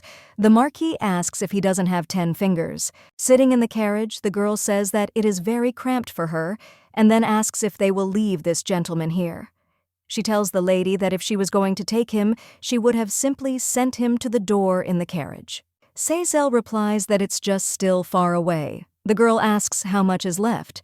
She replies that he's just a man from a distant world, and he's a future duke. The main character turns to the guy and says that when he returns, he should live well. Aslan asks if she is staring at him too openly, and reminds him that she herself said that there is nothing between them. Lady says that for the first time in her life, such a quiet man who does not lie and does not hurt her. Raya says that he is just a half pipe and asks if it is unnatural. The lady says that this is why they can part with good memories right now. The girl asks if they leave him here, will that guy definitely come? The lady assures that it will be so, because Edgar said so, and offers to take him down, since the Viscount is heading to the villa, and therefore a carriage will soon pass by. Seyssel turns to the boy and strokes his face and then asks him not to get hurt next time. Aslan says that he is a handsome brother, and if he ever dies, his stuffed animal will definitely be hers. And the main character tells Karzer that in the future, he should always be on guard, and also not recklessly believe what he hears and sees, whether it be blood ties or friendships. He should always doubt everything. The girl says that not all people in the world are like her and then wishes him luck. When the Viscount saw the Duke, he asked if he was okay, and then he said that everything was already over because he had survived, and this was the will of the goddess Sart, because she would never allow the defender of the empire, the Duchy of Urbios, to die. The Viscount says that he does not know whether it is a dream or reality, but at dawn, after he discovered the master, he could not take his eyes off him because his mind was so tense. Zion asks if he knows how helpless he felt when he said he needed to prepare for his funeral. The Viscount asks how this happened because he only heard that the gentleman's carriage had left, and he had no one to ask about the accident. Karza asks if his father's secretary told him anything. He replies that the man passed away this morning. He then says that he felt remorse for not being able to bring him back safely.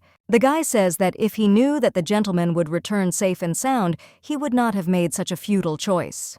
The Duke says he did the right thing. The butler asks where he was all this time because at first there were no traces and so they thought he was kidnapped. The butler reports that he sent a letter to His Majesty that the master has returned safely. Karza says that he made them worry in vain. Hearing this, the Viscount asks if this is the master's fault, and then says that he will now become the official Duke of Urbios. Sion says that if the gentleman had seen the expression on Marquis Cervantes' face when he learned of the Duke's return, he would have tried to swallow the family if the funeral had taken place. Karzi says that everyone who needs to know already knows. After this incident, there were many people clinging to the Marquis because they completely forgot how well the former Duke treated them. The Viscount thought that no matter how much he devoted his loyalty to the honest heart of the Duke of Urbios, the new Duke was truly an unbending, sober-minded, and strong man, and even the teachers who taught the Duke and the professors of the academy were surprised. After all, he is the man who never turned from his path, even until the last moment when the previous Duke was alive. Zion thought that such a person even stimulates him, and he thinks that whoever was behind this should be revealed. And then he turns to the Duke and asks that if he remembers anything, then let him tell them. The butler says that Viscount Sion's words are true, and the doctor said that he was cured almost perfectly and wonders who it could be, and then says that they have no other choice except to quickly find and reveal his identity. Cyan asks if the Duke can think of anything. He replies that he doesn't remember anything. The butler says that in any case, not much time has passed and any little hint will help. The gentleman assures that he cannot remember anything, and it seems to him that he himself wants to know about what happened that day more than they guys. Cyan claims that they can't leave it like that, and after they found the Duke, they ordered the servants to search the area, and they couldn't find any other traces, but they say that there is a Christian who saw the carriage leaving quickly. The guy reports that he couldn't see exactly, but there were 2 or 3 girls there with the coachman, and he even said that there was a dazzling beauty there. The gentleman says that then, according to them, they will paste up the image of the men, and he believes that this will spread throughout the empire, and that it is only a matter of time before they catch them. The butler saw that the Duke had gotten out of bed and suggested that he wait because the doctor would arrive soon. The Duke says that everything else has healed perfectly, and therefore thinks that it is possible not to touch it, but it seems to him that the scar on the eyebrow can be removed with ointment, and also asks whether he should really waste his time on such a wound. The butler explains that he was careless and finished preparing for his return to the capital. The Duke suggests that he wait because he wanted to find one person. At this time, the main character being in South Halima says that they have finally arrived because there is heat there that could not be felt living in the north. The lady says that in this place the herbs grow only here and asks if it is not wonderful. Aslan angrily asks how she will explain that it took them a whole week to get to the south. Raya says that her sister is annoyed on business because they were originally supposed to arrive a few days ago. She understands that such things will happen in the future, but she wonders if she really is not going to reveal her identity. The doctor thinks it would be easier to move around if they had a noble family pass. Then she says that they were hiding a wanted criminal, but they are not criminals, and she wonders if there is a need to hide their identity. The main character claims that this is not the case, and she thought that soon they will become wanted criminals. The lady tells her sister that then they will change their names here, and asks if that won't be more convenient. The girl asks what to do with the pass and how to change names, and also wonders if they also change their last names, and what if they ask what family they are from, and she doesn't know what to answer. Sazal wonders how they can ask her that her sister asks who they should ask about her name and family affiliation. The lady explains what you need to ask the person doing this. In the southern slums, Melissa, who lived there, was a child prodigy. She was a child who saw something once, never forgot it, despite the fact that she could not even buy a book because of her poverty. She had the most fairy tale books in the village because it was enough for her to rewrite the same book of stories that she had peeped at her friends. However, she was very unhappy. The parents didn't like the village, and everything she wrote her mother said she would burn it down so that she wouldn't do it again. At that time, a man appeared before them and offered to sell him these books. At that very moment, the parents' attitude changed and greed flared up in them. From that day on, Melissa was locked in a room and made books that her parents gave her. After it became a full-fledged business in addition to children's books, she also did other things, various documents and certificates and even orders from government agencies. Melissa was a genius of forgery, and the perfect skills to recreate every memory of her head and the color and material of the paper were the same. However, this was not enough for the parents, and eventually they opened a printing house. These were fakes that reached the level of art. Even later, the court could not determine exactly how many documents had been forged. The judges, desperate to preserve their honor, roughly determined that 10,000 documents had been forged. Sitting behind bars, Melissa said that she sold 10,000 documents by the age of 10, and for her both outside and prison are the same. The girl explains that she couldn't see sunlight, and all that was required of her was to do only documents. However, she believes that behind bars, she is much better off because there are people who listen to her. Aslan asks how such a capable girl could end up in prison, and thinks that no matter how well she does, she doesn't care that she is so naive. The girl with blue hair explains that she was not caught for forging documents because she had a deal with the prosecutor. Sazal asks what she did to cover up the forgery. She replies that it was immorality, and explains that she made a death certificate for her father and mother. Melissa says that this is a death certificate of living people, so she was the only person in the cell who received a life sentence without killing anyone. The death certificate of people who were alive overnight turned them into zombies. At the same time, since they were not living, people restrictions were imposed on social activities, and their home and work were taken away in an instant. But since they are still living people, an error occurred. The above could have been somehow resolved, but neither the neighbors nor the administration listened to the words of the couple. It was natural that they had no reputation because they made their daughter work so much. Eventually, they became dead souls and, unable to cope with their anger, jumped into the river. However, people who had already died again, and this became a problem of immorality and forgery of documents. The result in any case was life imprisonment. However, this is much better than accusing her of killing her parents. Anyway, Melissa was happy until her throat was cut. She said that she was happy that she had such a family that looked her in the eyes and trusted her and also listened. The main character understood that even if she was reborn, she would definitely meet her since she shines brightly from head to toe and can be found at first sight. Sazelle looked at the girl with blue hair and realized that they met again, and she asked the girl where she was going. Melissa replies that she has to go to the government office because they are closing soon, and she doesn't want to be late. The main character says that it is not too late and calls her name. Hearing this, the girl thought that she knows her and then asks if the lady wants to give her a job.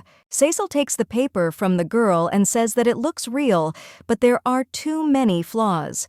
She says that it is all filled with black ink, but the death certificate is not that color, and then explains that you need to use blue-violet color. The lady says that natural dyes need to be mixed to make the ink permanent. At this time, the girl with blue hair thought about why the lady was not surprised. The main character reports that the handwriting is bad, but besides all this, the seal is sloppy, and then asks if she hasn't seen what the seal of the district court looks like. Melissa asks how she could see her and wonders who would show her to a child like her. Cecil asks the girl if she wants to study properly. The girl's parents say with delight that the lady has a diamond eye, and she made the right choice. The main character suggests that they not talk much, but simply calculate whether everything is correct.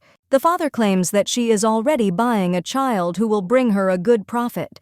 The lady tells them to quickly count and finish this and then asks if they understand what kind of deal they are making now. The parents ask her if she thinks they are fools and then offer to take this toadstool away. Cecil says that they will never see each other again, will not talk to her, and will not even ask how she is doing, and then suggests that she should not even dare to think about her. The lady says that if they suddenly change their mind and on the day they come to find this child, then other ladies will take care of them. The father says that the lady is too worried and then claims that he understood everything. The lady says that she will consider that she has already dealt with them and then asks the girl if she wants to say anything. She answered that she does not want to say anything. Cecil invites Melissa to go with them, and a few days before she told the girl that she was entering the academy and it was a small but prestigious place.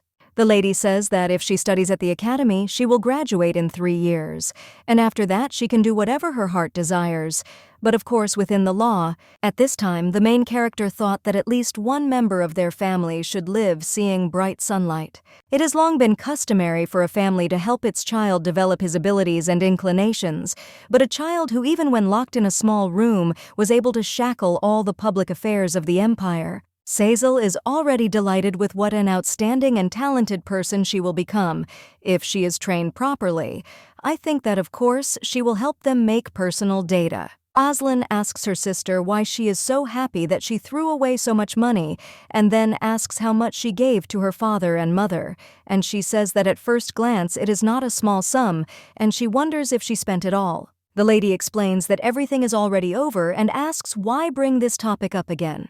The sister asks if she is naive or completely stupid, and then asks how she is going to live on. The lady explains that now we need to earn money for food. There are 3 years left before Melissa graduates from the academy, and the main character understands that she is not going to give up and just do nothing, because she has been deceived more than once, but she believes that there is no need to hunt for prey herself. Sazelle is sure that not even a week will pass before there are people who want to deceive them.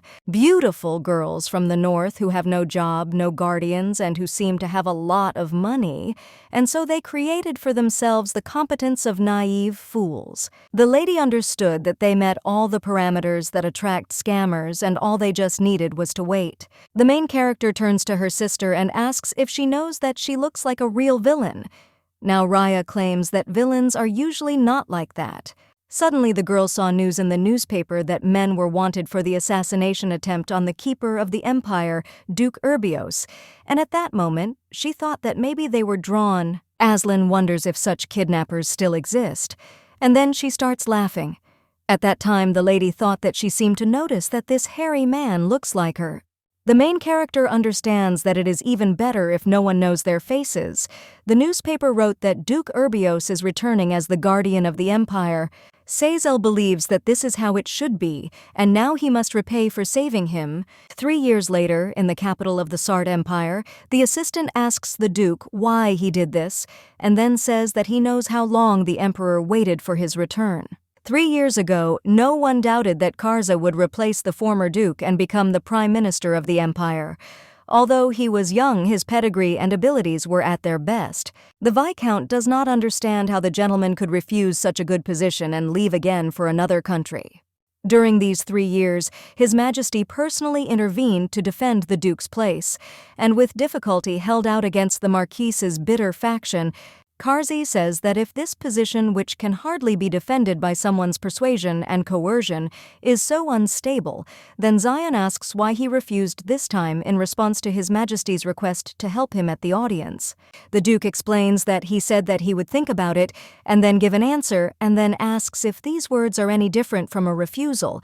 The Viscount explains that this is a position that His Majesty has held with great difficulty for 3 years, and considers that he must strengthen it, and then asks if he knows how influential the Marquis has become and how many have already followed him. The Marquis saw the Duke and said that it seemed the audience was already over, and then he said that they had not seen each other for a long time, and when he heard that he had arrived in the courtyard, he hurried to him. Karza says that it is good that they met like this, and explains that he was busy with accumulated affairs since he was in a position where he had to take on important affairs of the empire and make decisions. The man with red hair asks how much effort the Marquis has put in during this time because he believes that age is wisdom, after all. The Marquis says that with age he began to understand how important family and blood are. The Duke says he's sorry, and the man with red hair asks why. All of a sudden, the gentleman points to his finger and says he needs to be careful because the world is so scary. The Marquis says that it seems his audience has been delayed, and apparently His Majesty has offered him a special seat. He says that no matter how hard he tried to fill the empty seat, the Emperor must have thought that such efforts were not enough. Ervante claims that from what he heard, the Emperor is thinking of putting another person in the vacant position of Prime Minister, and he believes that His Majesty has truly decided to give the position to him. The Duke says that this is not a place that can be easily changed, easily given away, or taken away. The man claims that his uncle knows this better than anyone else, and then says that he is already leaving. Ervante says that he is a cheeky boy, and even after his father's death he wandered around the world as he wanted, and even after that he did not change at all. The Marquis thought he was eager to take this position, but seeing how he flatly refused, he believed that he should be glad that he knew his place. The captain tells the gentleman that this is not the only thing that should worry him now. He asks what he means. The man explains that according to what he heard, His Majesty secretly summoned Princess Ivona from the villa in Ehen, located in the east. Hearing this, Ervante thought that the princess was the only daughter of the former emperor and the sister of the current emperor, and he wondered if she was for Karza. Union through marriage was an obvious and trivial method in the aristocratic world, and if the princess and the Duke of Urbios unite, the situation will change. The Marquis says that they cannot leave it like this. The Duke wonders why the discipline of the imperial palace is so weak. Zion thinks that this Rudian seems to be a nobleman from a low-ranking family, and his thirst for fame led to him becoming the Marquis's loyal dog. The Viscount believes that the Duke gave them a good rebuff because he knows that sometimes he makes such warnings. Zion thought that honest people like the gentleman usually do not give warnings that conceal another meaning. They read that nevertheless it is better than nothing at all because the princess will come soon. Initially they could have been engaged and it would not be long before they met. The Viscount understands that they even come from the same academy and are suitable for each other in all respects. Kartsa looked at the guy and asked what was wrong with him. He assured him that everything was fine with him, and thought that the problem was that the Duke was very indifferent to the opposite sex, and he didn't even hope that the gentleman would be happy with the marriage with the princess. Zion thinks that now it is necessary to keep his mouth shut so as not to make mistakes before they meet.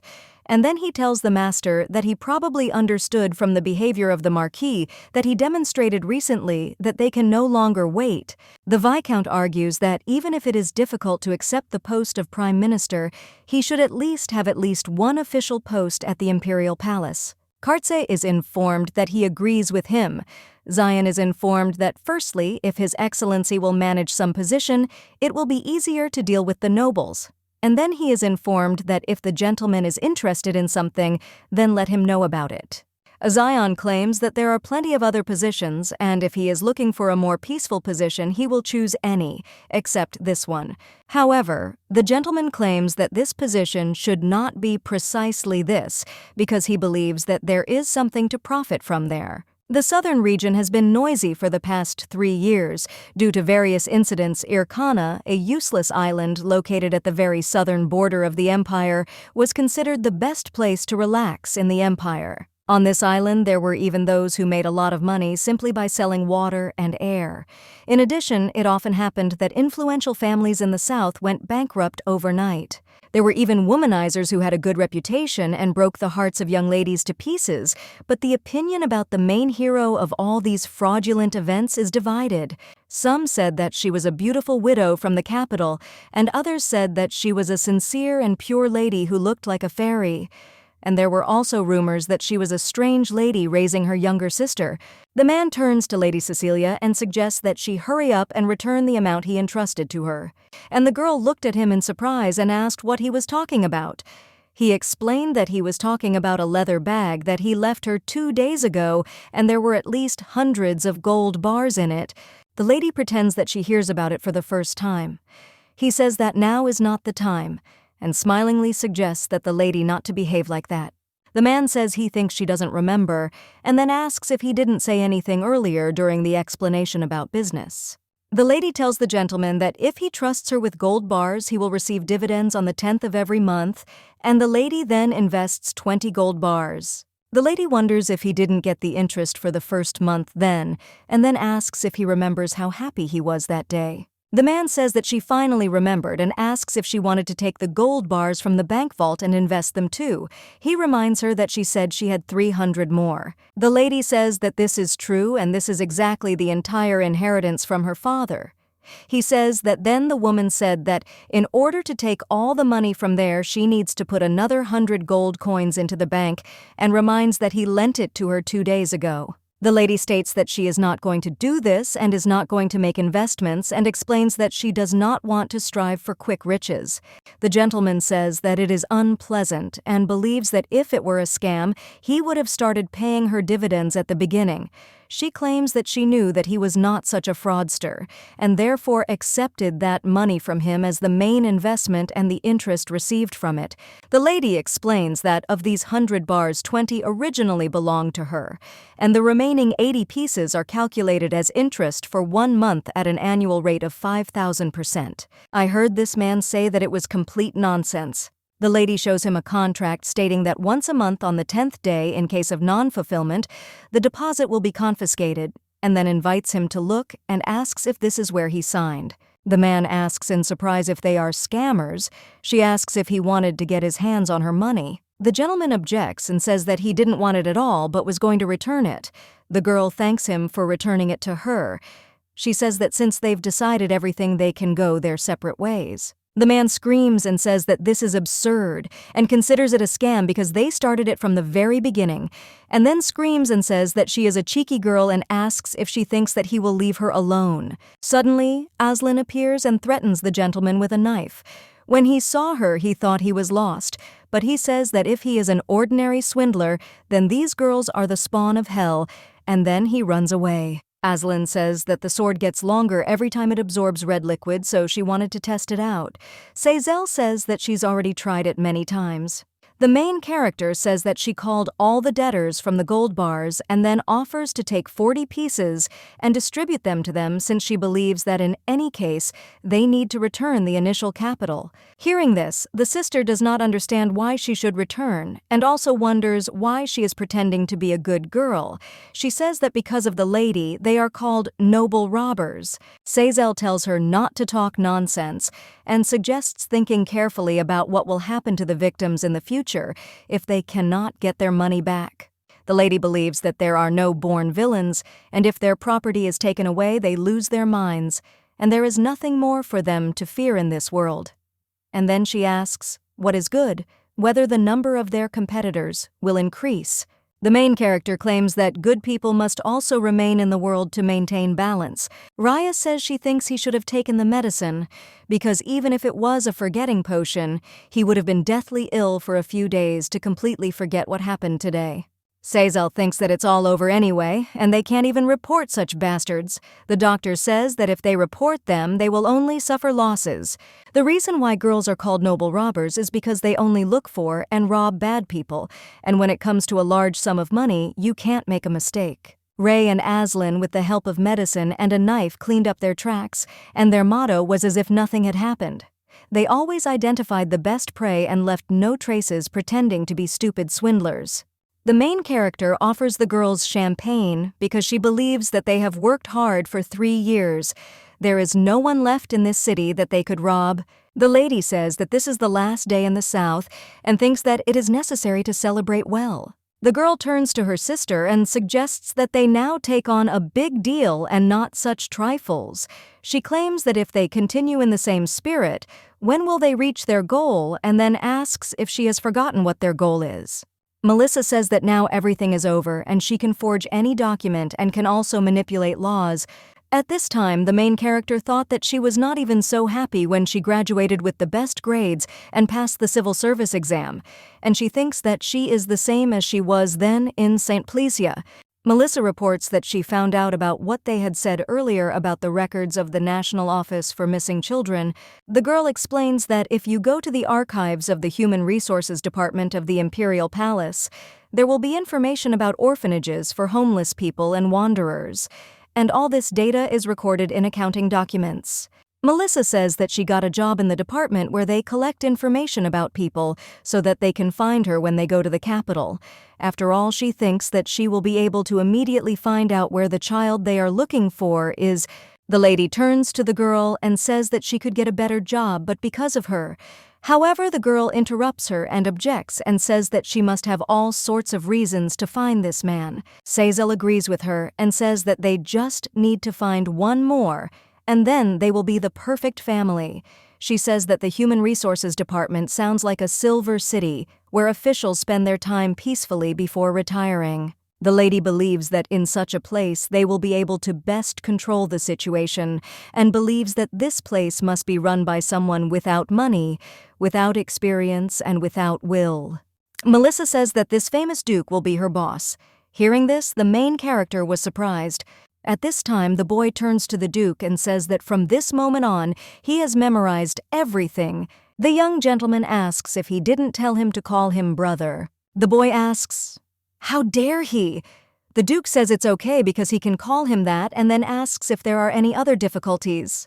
The guy explains that the Duke is looking after him well and then asks if he can be of use to him. The young master says that he just needs to remain as he is because he believes that this is enough. At this time, the butler, watching the gentleman, thought that he was a very kind person, and after returning to the capital, he actively met with children in whose veins the blood of the Urbios family flowed. The only valuable heir in the direct line is Duke Karzé, but he also has several cousins. Among them is Mr. Cedric, who is very smart, learns quickly, and has some use for his education. The butler informs the gentleman that there are letters awaiting a reply. He asks where the letter is from. The butler explains that Princess Ivona has returned and thinks it would be a good idea to have a joint meeting. The man thought that the content of this letter was actually quite obvious. After all, dozens of letters arrive every day expressing the intention to become the Duke's wife. The butler thinks that at least these letters are sorted through him, since the head of the family, who is not interested in marriage, finds it difficult to read letters with such content. The Duke asks if that's all. The servant replies that that's not all, but there's one more. And when the gentleman opens the letter, he asks the butler in surprise to bring him some tea. He replies that alcohol would be better. At this time, a man sitting at the bar says that he was glad to hear that His Excellency Duke Urbios has returned. His friend says that he has now fully settled in the capital. The man asks who will protect the empire if not the Urbios family. Having heard this, the main character realized that the handsome man must protect the empire. Suddenly, a guy comes up to the girl and asks what she's muttering incessantly. Then he says that she looks good and thinks that the South seems to have done her good. The lady offers him to hurry up and says that he learned about her request there.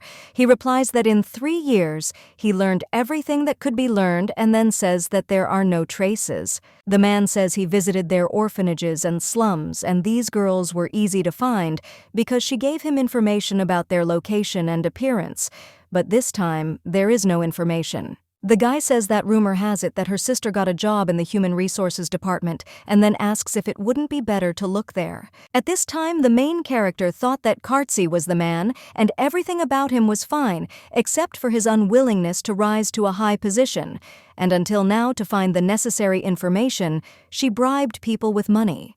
Seyzel understands that this man has a lot of money, and she can't understand why he went there, and if he's too young to be a prime minister, he could have just become a minister. The main character thought that the Duke could have taken any other position in the government because he thinks it was much better this way, and then she says that she barely saved him, and he repays her this way, and she thinks that she didn't even imagine that she would be so tied hand and foot. The original plan was to find Theodora and at the same time commit a big scam to last the rest of his life. However, the lady understands that if the Marquis gains power, it will not be easy for them. After all, he will destroy the social system at once and put his subordinates in key positions and will rule the empire as he pleases. Seyzel wonders why she is worried about this man. She realizes that they have little time to find Theodora and commit a major fraud. The girl understands that the capital is big, and if you open your eyes wide, you can easily find some fool. The main character saw Duke Urbios passing by. The guy asks why she suddenly became so nervous. Edgar says that since they have already finished their conversation, he should probably go. She asks if the Duke has much to do, and then objects and suggests that they just pretend that he did not hear anything. When the guy was about to leave, the girl stopped him and asked if he hadn't said that the Duke didn't have his own family, and that he wasn't a greedy person at all. Edgar says that it is true, but he has already made it clear that in this world there is something that you cannot reach out to with your little hands. At this time, the main character thought that no matter how much she hurried, she shouldn't touch the Duke. He has a lot of money and he is a simpleton, but he doesn't meet one of her criteria. Seyzel realizes that the Duke cannot be so stupid that he can be robbed so easily. Edgar says she should just give in since the Duke already has a lover. The lady asks what that means. The guy asks if she knew that the gentleman was going to meet with the niece of the Marquis Irvinite. At this time, the girls were standing on the street, watching the Duke's carriage.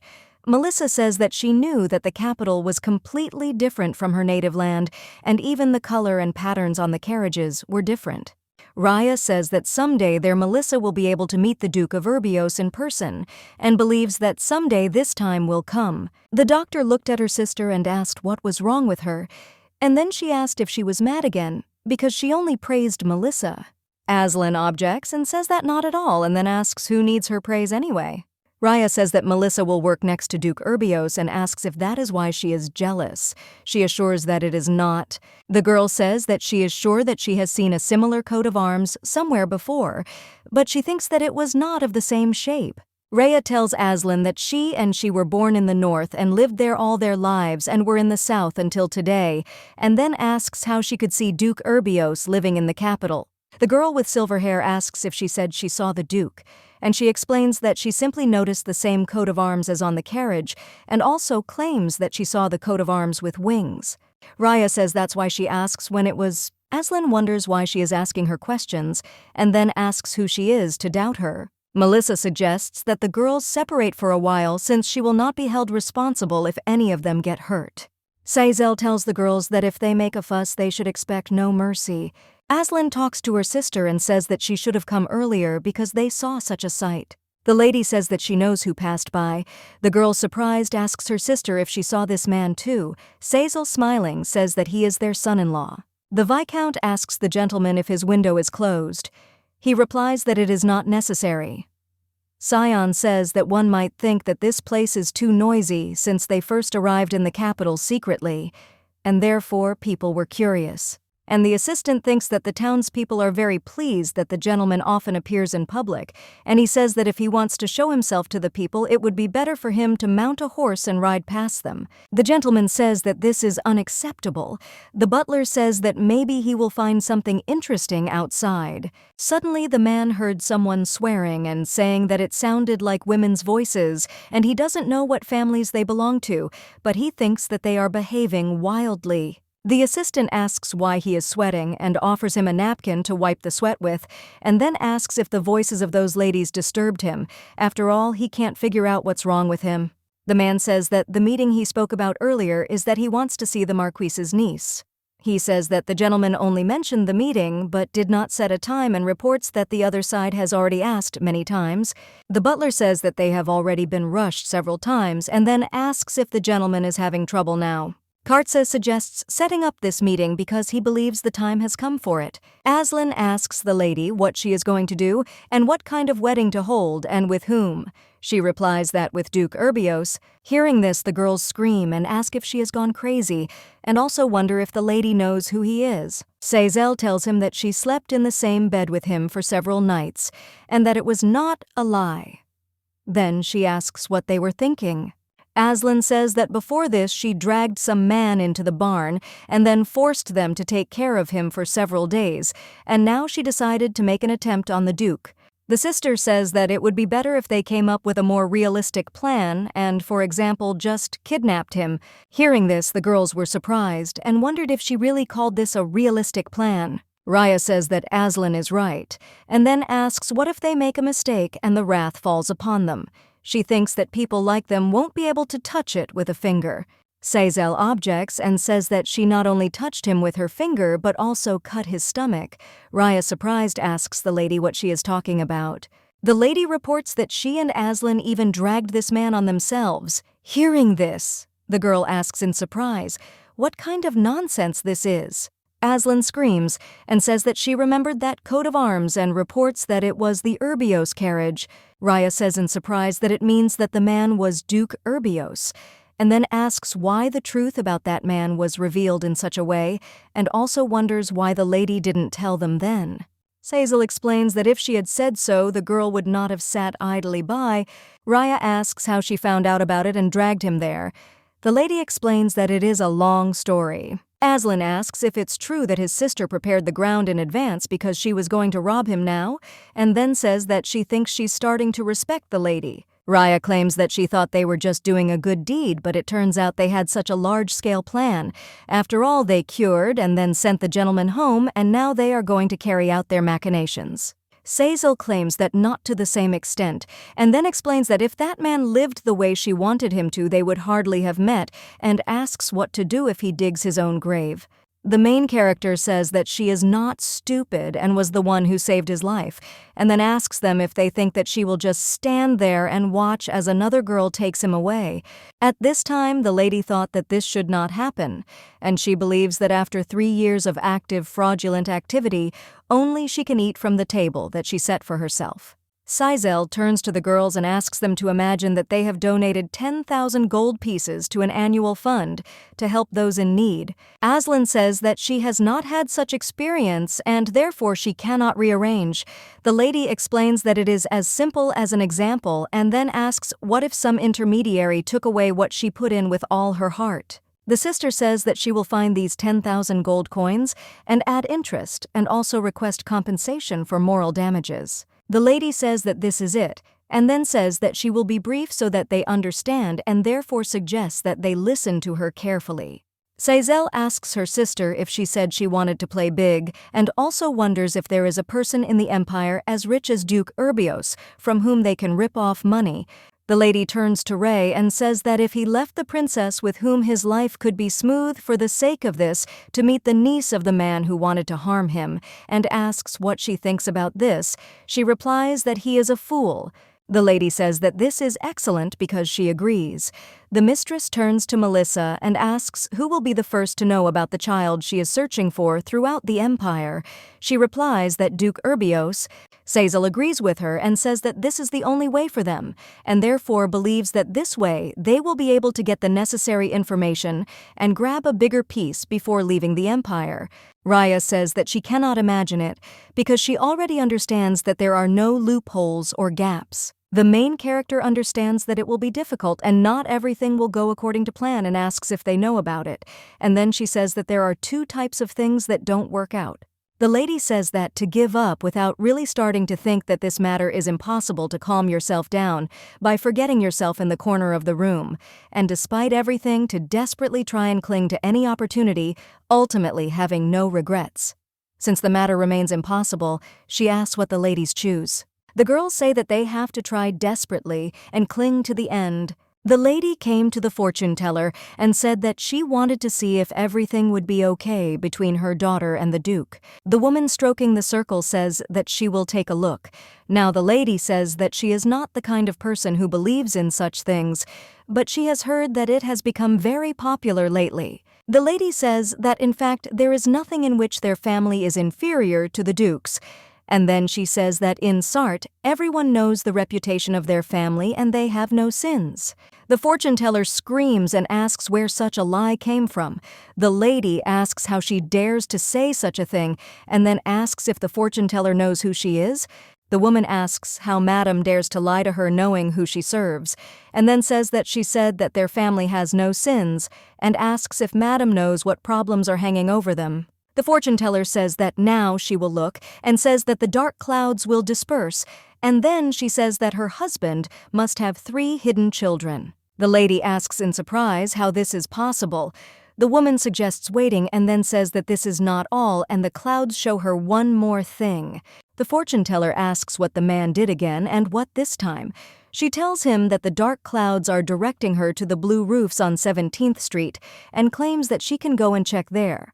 The lady says that just in case she asks to keep it a secret and not to open her mouth anywhere, the fortune teller suggests that she not worry because this is something that should not be made public. The woman in the purple dress says that a dark cloud is hanging over the entire empire and believes that the goddess truly helped them and her daughter avoided big trouble.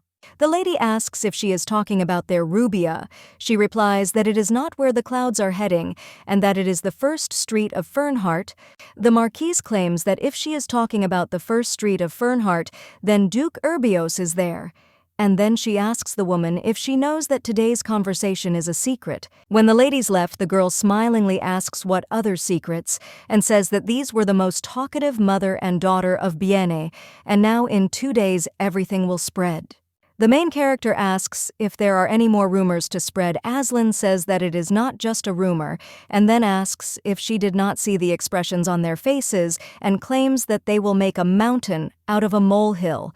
The girl says that nobles are people who believe only what they want. The lady agrees with her and says that she is right. Seizel turns to the girls and offers to take them gold coins.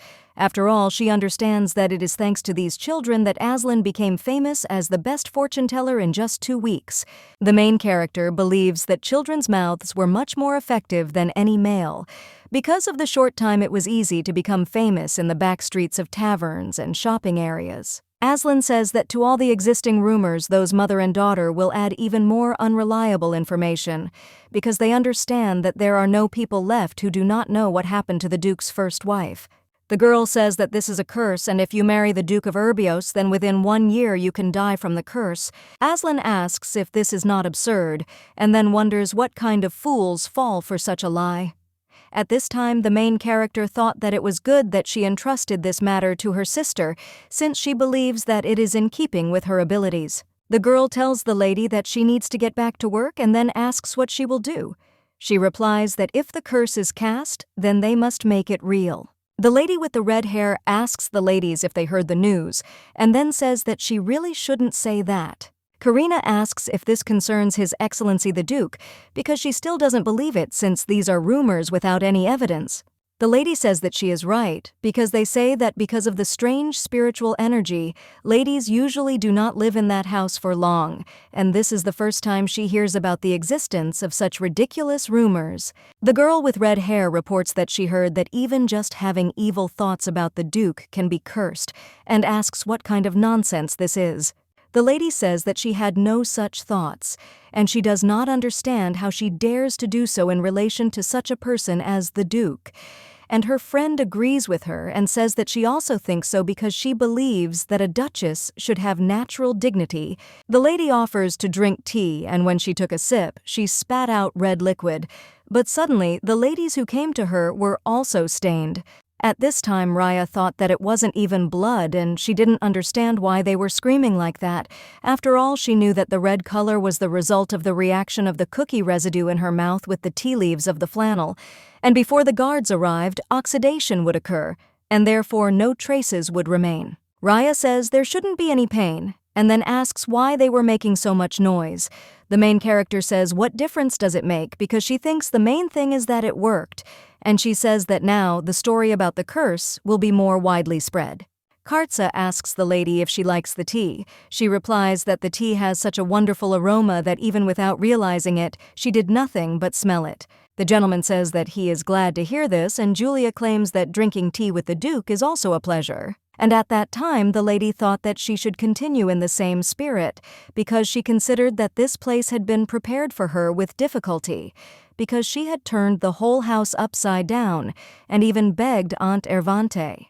The lady told Julia that when she becomes the Duchess of Urbios, the whole world will be at her feet, and not only that, but by combining the power of their families they will have in their hands not only money, but also the entire empire. The girl understands that their Duchy of Mamasia is one of the few families in the empire, and therefore believes that money and power are not so important, and only one thing is important to her, because if she becomes a duchess, she can become the best lady in secular circles, and believes that in this case, she will no longer have to bow down to the princess. Julia understands that the Duke is handsome and thinks that it would be nice to have such a man by her side. The gentleman asks why she smiles like that. The lady replies that she simply remembered a funny rumor going around in high society. When the girl drank the tea, she realized that she was not vomiting red liquid and was not rolling on the floor from stomach pain. And therefore she believed that it was all a lie and that she was afraid in vain. Julia says that this curse is beyond her comprehension. The gentleman asks in surprise what she is talking about. The lady explains that now she understands that it is all just a fairy tale. And then she says that they say that ladies who spend time with His Excellency are sure to see a red liquid. Kartse was surprised to hear this. The girl says that judging by his face, it looks like he is hearing about this for the first time. Julia claims that they say that one should not have ill intentions towards the Duke, and then says that it is unclear who started this rumor, and asks if it is not funny. The girl says that if a person who goes against the will of the goddess harbors evil intentions, he will definitely see a red liquid, and they say that even a huge stream of blood will swallow the bride, and then she offers to look at her because she is fine and she has no hint of a curse. Suddenly, Karze spat out red liquid and then asked if she was talking about the curse, and then said that now he knows how it manifests. The news that Lady Julia had been led out of the tea room with foam on her face spread throughout the secular world. From the first mouths of eyewitnesses, she was in shock and her hands were shaking, and she was shocked that her whole body was shaking. And again, through street children, it was changed to the fact that the lady was in a red liquid and she began to have convulsions. And finally, through a famous fortune teller, the verdict was that it was clearly a curse. Aslan says that she can no longer go there because the Duke's soldiers have already gathered near the fortune teller's house. However, she understands that it was interesting and even regrets those times. Raya says that it was also new for her that she spilled red liquid and thereby earned money. The main character claims that in any case, they are both great.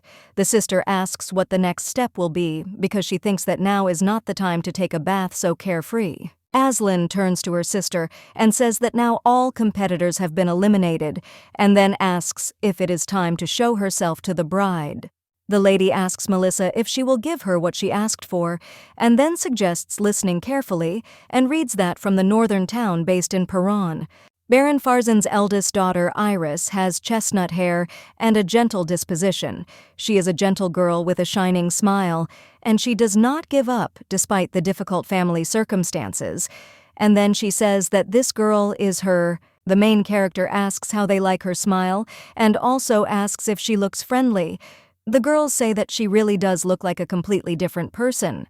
The lady explains that naturally she learned this acting skill from a great master, and he told her that she should cast aside her shyness because the person she imagines in her head is her. Aslan asks if they can't just use her real name because she thinks that it doesn't matter who she is or what backwater she's from since no one in this city knows her. Sizel says that she would like to do the same, but she thinks that she has already done many things up to this day. The girl asks who Baron Farzan is and whether such a person even exists. The lady explains that this is his uncle's family, but to be more precise, this is the name of the family that sold their uncle's title, and she doesn't even know if he is alive now. And then she says that her father bought this title with his own money and gave it to his illegitimate uncle. And that's why the uncle never spoke with pride when asked about the title. The main character claims that there is no need to worry and then shows the document and says that besides there, Melissa tried to do everything exactly as on the real document. Sizel says that she is now a lady who came from the village only a month ago. Aslan, having read the document, asks screaming why she is her servant and why she wrote down Melissa as a relative. The lady explains that Melissa is an elite and the younger sister has achieved success through hard work, and that is why she is a sister and believes that this is the concept that adults like the most. The lady says that Raya is a childhood friend and the daughter of her late nanny, who cooks heals and is generally a well-rounded person, and asks if they remembered everything well. Sizel reports that when the family in the north was destroyed, they had nowhere to go, and since their Melissa got a job in the central government, they came here with her. And although it is difficult, the four of them are trying to survive in this harsh world as a family. The lady says that she once heard that the duchy was looking for a bride to drive away the greatest evil, and in that case she might try for the sake of the rest of the family. Aslan says it's certainly possible, but he thinks the story is too outdated, and it sounds like some kind of parody of a theater play that was popular a few decades ago, and then he claims he's not some old man and asks if it would work on the Duke. The main character asks who said that it will be used for the Duke, hearing this. The girl asks in surprise, who then is the object of marriage if not him? The bishop turns to the butler and says that he has had a lot of worries lately. Then he asks what is going on since there are such strange rumors circulating around the Urbios duchy. The priest says that it may be the fault of an old man like him, and then suggests that he may soon see the previous duke in heaven, and he says that he has some suggestions for dispelling the rumors, and thinks it would be better to marry the duke as soon as possible. The priest believes that they cannot leave everything like this and just watch it, because this misfortune will not easily bypass the duchy, and he understands that even if this is a fictitious marriage after a year, the rumors about the curse will dissipate. The butler says that he has also thought about it, but he understands that it is not such an easy matter. After all, rumors have already spread throughout Vierne, and everyone knows about the curse, and he is interested in whether there will be a family that will dare to marry off their daughter. The bishop says he will pray to the goddess so that the butler can find peace of mind. Suddenly, the butler saw the girl and then said that he does not know this lady and he wonders what family she is from. The priest says that this is Lady Iris, and she has not long arrived in the capital, and she is from the Baron's family. The butler says that, judging by the fact that she came to pray early in the morning, it seems that she has a desire that she so wants to fulfill His Holiness objects, and explains that he has been watching her for some time, and she is not one of those who tempt such desires. The bishop reports that he has heard that she is not in such good family circumstances and seems to be constantly thinking and worrying about the rest of her family. He says that in any case it is difficult to find such a lady as she. The main character prays and asks the goddess to protect her family, and then she cries. The butler approaches the girl and offers her a handkerchief and then tells her not to worry. He sits down next to the lady and asks if he has disturbed her. The man says he didn't mean to eavesdrop, but he inadvertently overheard her prayers and so decided to ask if something had happened to her family. The girl says that she is the only one left of her family, and then she claims that she is fine because she has people who have become family members. Sizel says that she is not lonely and not having a hard time, and at that time she thought that he would really believe it, and also thinks that whoever sees it will immediately think that she is not okay, because she looks lonely and it is clear that she is having a hard time, and she is barely holding on. At this time, the gentleman thought that this lady must have a very hard life if she has such a face, and then he asked if she has a place to live. She answers that it does not matter at all. The girl asks if one basement room is not enough to live with a family and take care of them. And she thought about how until recently they rented a room and lazed around. Sizel says that she really didn't think she would find herself in this situation, and she says that she hasn't met anyone like her grandfather in a long time and didn't notice how she told him everything, and then thanks him for listening to her and says that she is already leaving. The butler offers to wait for Lady Iris, and then says that he does not know how this will sound to her, and asks if he can talk to the lady for a little while. Kartsa asks the assistant if he says that she came here. He answers that it is so, and at that time he thought that in the end he was like a possessed person because he persuaded Lady Iris and brought her here. But now looking at the head of the house, the thought crept up on him. Was he in a hurry? The butler claims that such rumors cannot go on forever, and even the bishop said that she is a very nice woman. The gentleman asks what kind of person she is. The man says that she is very beautiful and graceful. The assistant says that although she said that she has been having difficulties lately, she has not lost her gentle smile and ladylike dignity. At this time, the gentleman thought that he had memorized this because the compliments were pouring in. Kartsa says that if there is such a lady, he wonders why he has never seen her on Sundays. And then he says that he has not missed a single visit to the temple since he returned to the country. The butler explains that he also asked her about this, but she claimed that on Sundays there are many other people there, so she specifically comes only on those days when it is quiet. The man believes that her goal is peace and tranquility in the family, and that she initially had different intentions than those people who flocked to see His Excellency the Archduke. The Duke asks if he said that the lady was going through hard times. The butler explains that she said that she had many family members that she was responsible for, but they were not blood relatives to her. But Iris had to take care of them. The gentleman asks if she is planning to take in someone else during this time, and then he says that he was joking and thought that he had just said it as if she was his friend. The butler believes that this cannot be because he is the head of a house who has lived his entire life outside the empire, and she is a lady who has come to the capital from the outskirts for the first time, and believes that they could not have crossed paths. The assistant turns to the gentleman and says that she has come to the mansion and then asks what she wishes to do, and then says since she is here, she asks if the gentleman can meet her. The butler asks if he doesn't know that the Marquis of Aravante will try to seize on every little thing, and he couldn't push his niece Julia into this house, so his beloved will try to take advantage of this rumor in some way. The assistant claims that someday the gentleman will have to enter into a real marriage and asks if it would not be better to dispel such unpleasant rumors before that. Kartsa asks if he calls this marriage fictitious and then suggests doing as he says. The butler says that even he, the head of the house, will not be pleased with such a marriage, and then asks how about Togo taking a look at her face beforehand, and then he says that the lady is waiting for his reception. The Archduke asks in surprise if she is waiting for him.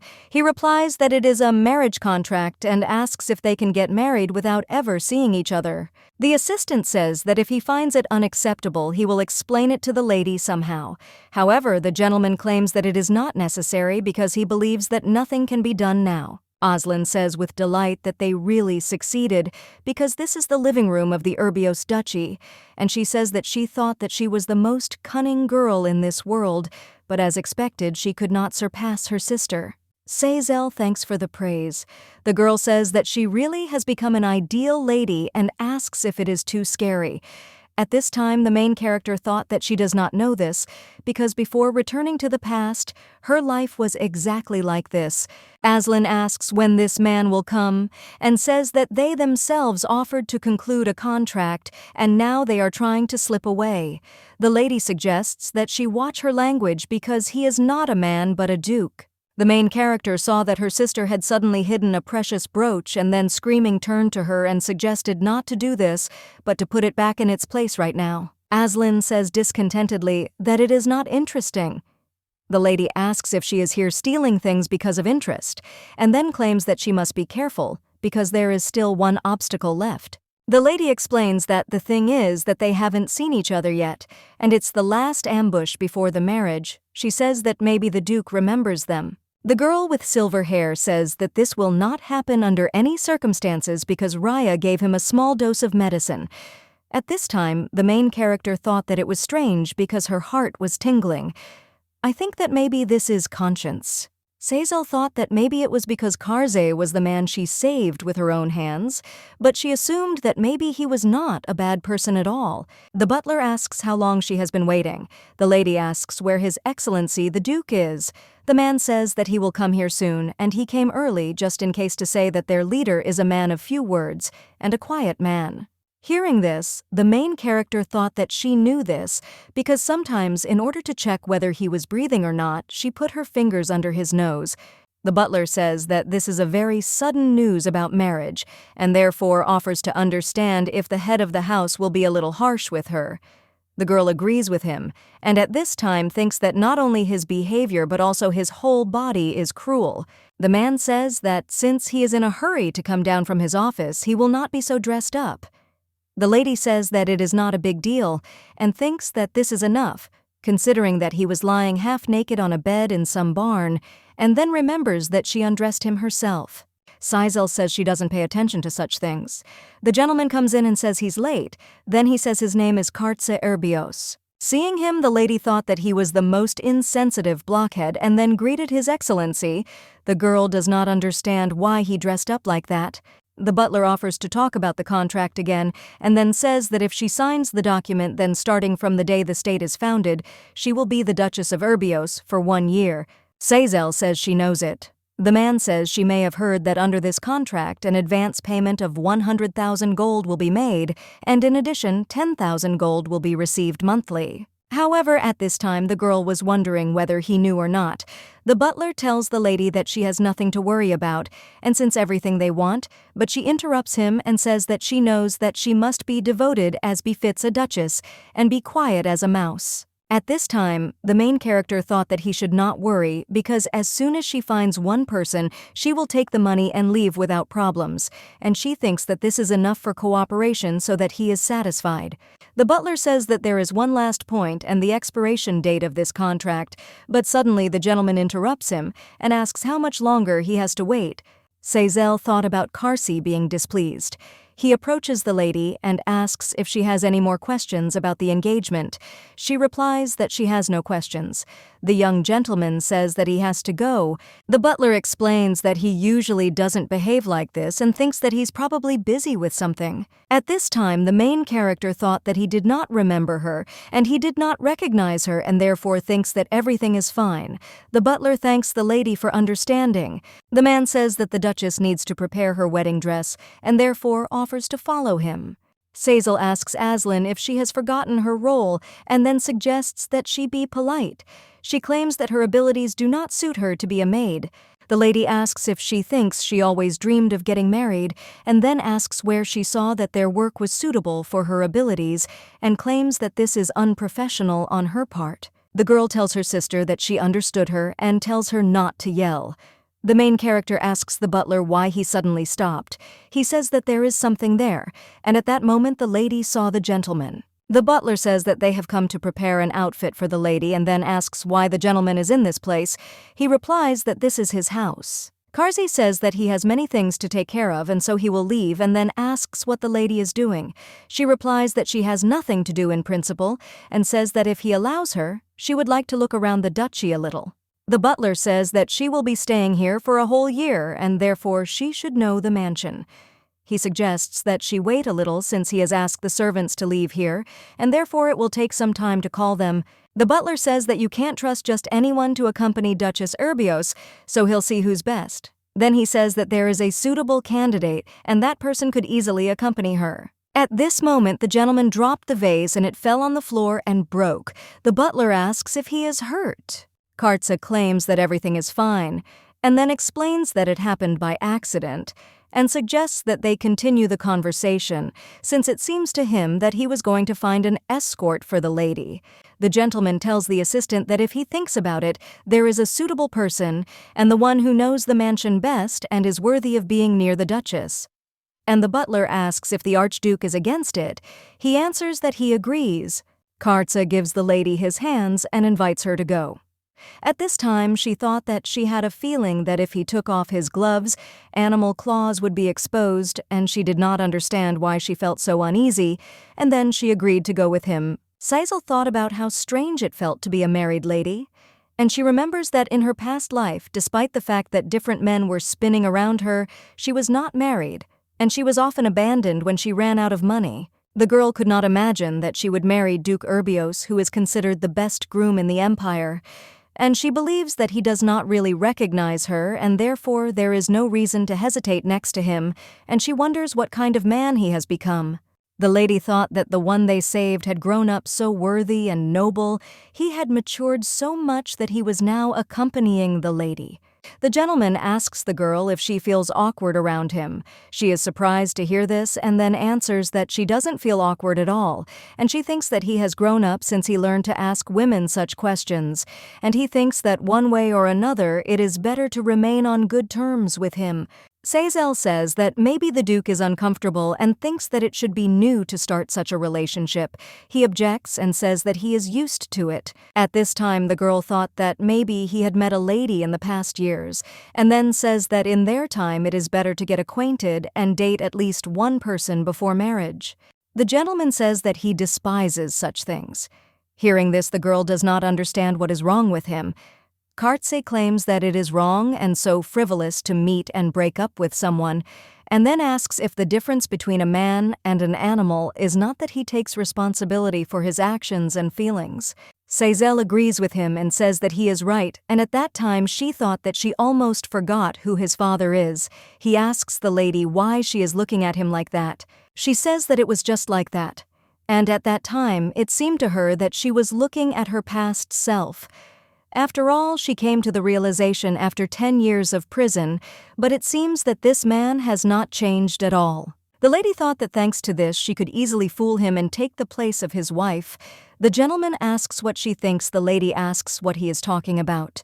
Kartsa explains about the recent conversation and finds that her opinion is radically different from his. He asks if she feels burdened by Togo taking responsibility for her actions. Sisel replies that they need to take responsibility for everything because they are not animals, but people. The gentleman says that he knew that she would answer like that, and then smiled. At this time, the girl wondered if it was the answer that made him smile so brightly, and at this time she realized that she had never looked so intently into the eyes of this man, and the red color is brighter than most precious stones, and she realized that she had been staring for too long, and then apologizes. The lady says that the mansion is really beautiful and it is such a big and majestic place, and then she says that since he was born and raised in such a place, he must have nothing to envy. Kartsa says that she doesn't think so, and it is reported that everything she sees is not the end, because sometimes even a bad place can leave memories that will remain in a person's heart for life. The girl says with delight that these are truly beautiful words. After the walk, the lady tells her sister that he is completely stupid and knows nothing, and then she says that he was just reading morals, and she already thought that her father had come back to life, and this made her hair stand on end. Sisel says that's not why she saved him. Aslan asks what she's saying, surprised, and then claims that it's what's best for them. She says they'll grab as much as they can and slowly coax the Duke into finding the girl they want. The main character explains that she simply meant that if he were a little more cunning, his life would be easier, and she believes that in any case there is no need to worry because he is one of those fools who never strayed from the path in his life. Aslan says that it is strange, and at that time she thought that sister seems to her even more foolish and understands that it is better not to tell her because there is no need for quarrels with her, and she feels that something is wrong there, but there is no evidence. The sister asks if she noticed anything strange while she was walking with him. The lady replies that now his eyes are just open and nothing has changed since he was lying in the barn. Aslan knows that as a servant, she has not had the opportunity to properly examine the Duke's eyes, but she knows that these fleeting glances from him make her feel uneasy. Kartza tells the lady that they will see each other in 2 days. She says that he didn't have to see her off. The gentleman explains that he was trying to do his duty before the ceremony, but he thinks that it seems to have made the lady feel uncomfortable. Hearing this, the girl objects and says that this is not what she meant. Sitting in the carriage, the main character does not understand what kind of strange feeling she has and thinks that it is because of her wariness. Sazal asks the girl if she saw that he doesn't know them at all, but she doesn't understand why she would flow like that. At this time at the ball, the lady asks if they heard that Duke Urbios will hold a secret wedding ceremony tomorrow. Hearing this, the lady asks what nonsense, and she does not understand how this can be. The woman says that one of the servants of their house found out about it from her friend who works in the Duke's residence, and then she says that it is a secret because this bride has problems with the house and she even brought a maid with her and also looks ugly. The lady says that the Duchy of Urbios is a symbol of all the capital's aristocrats. There are many rumors about the inappropriate appearance of the Duchess. Karina says that a servant at her house seemed to say something similar, and then asks the name of the maid working at the Duke's residence. The lady replies that her name was definitely Nancy. The main character takes off her mask and then turns to her sister and asks if she heard that her name is Nancy Aslan, asks what she is going to do with them. Sazal says that tonight is the last night she's single, and it's been a while since they've all been together, and she doesn't want to make a big fuss. The girl asks the lady if she's just going to put up with it, and then says she's shocked by them. Aslan says that the ladies trembled every time they heard about the curse, and now they are only looking for an excuse to say nasty things, and asks why they didn't marry him themselves. The main character claims that this cannot be allowed because she spent a lot of money on it. The lady says that it would be nice if the late Duchess was also a blonde, and asks if they know how much money she spent to make her hair that color. Raya tells the lady that now is not the time to worry about it. Then she says that if they continue to spread such bad things about her, and asks what will happen if the duchy cancels the wedding. The girl asks the lady if she has noticed how the nobles are fond of gossip, and she thinks that if they chat about such and such, the Duke might change his mind. Sazal says that she already told Aslan that the Duke is not like that at all, and this time they met again, and he is still the same. And therefore if he was deceived then, and this time he will be caught. The lady thought that she was sorry that he had to suffer so much. But on the one hand, this man had not changed, and this upset her. Sazal says that he is not the type of person to call off a wedding anyway. Melissa asks the lady if she is really getting married. The main character asks, sadly, if it is true that her older sister is getting married. Aslan suggests that they all get together because they have nothing to worry about because 1 year will fly by quickly. Only 1 day a year in an empire where gambling is prohibited is the only time when legal betting is allowed. The girl tells her sister that it's time to place bets, and then says that she doesn't even know for sure whether she will become a duchess or not, and claims that it's worth clarifying this. The lady gives Aslan money and suggests that she take it and go ahead. Then she tells her that this bet does not end with just money, and a special bet is allowed within the festival. The man asks if there is anything else on the agenda. Then he says that after the terms of the bet are presented, the agenda that receives the greatest response will be set. The man says that up until now, the most money has been bet on whether Duke Urbios will be able to successfully marry tomorrow. Aslan says in surprise that they already think that their sister will not be able to get married, and then asks what they should do now. The main character explains that they need to change the agenda, and then tells her sister to go and say that there is a new agenda and announce it. The lady asks whether the Urbios duchy couple will divorce within 1 year or not. Hearing this, the lords began to place bets, and the main character says that at least now, no one will be outraged.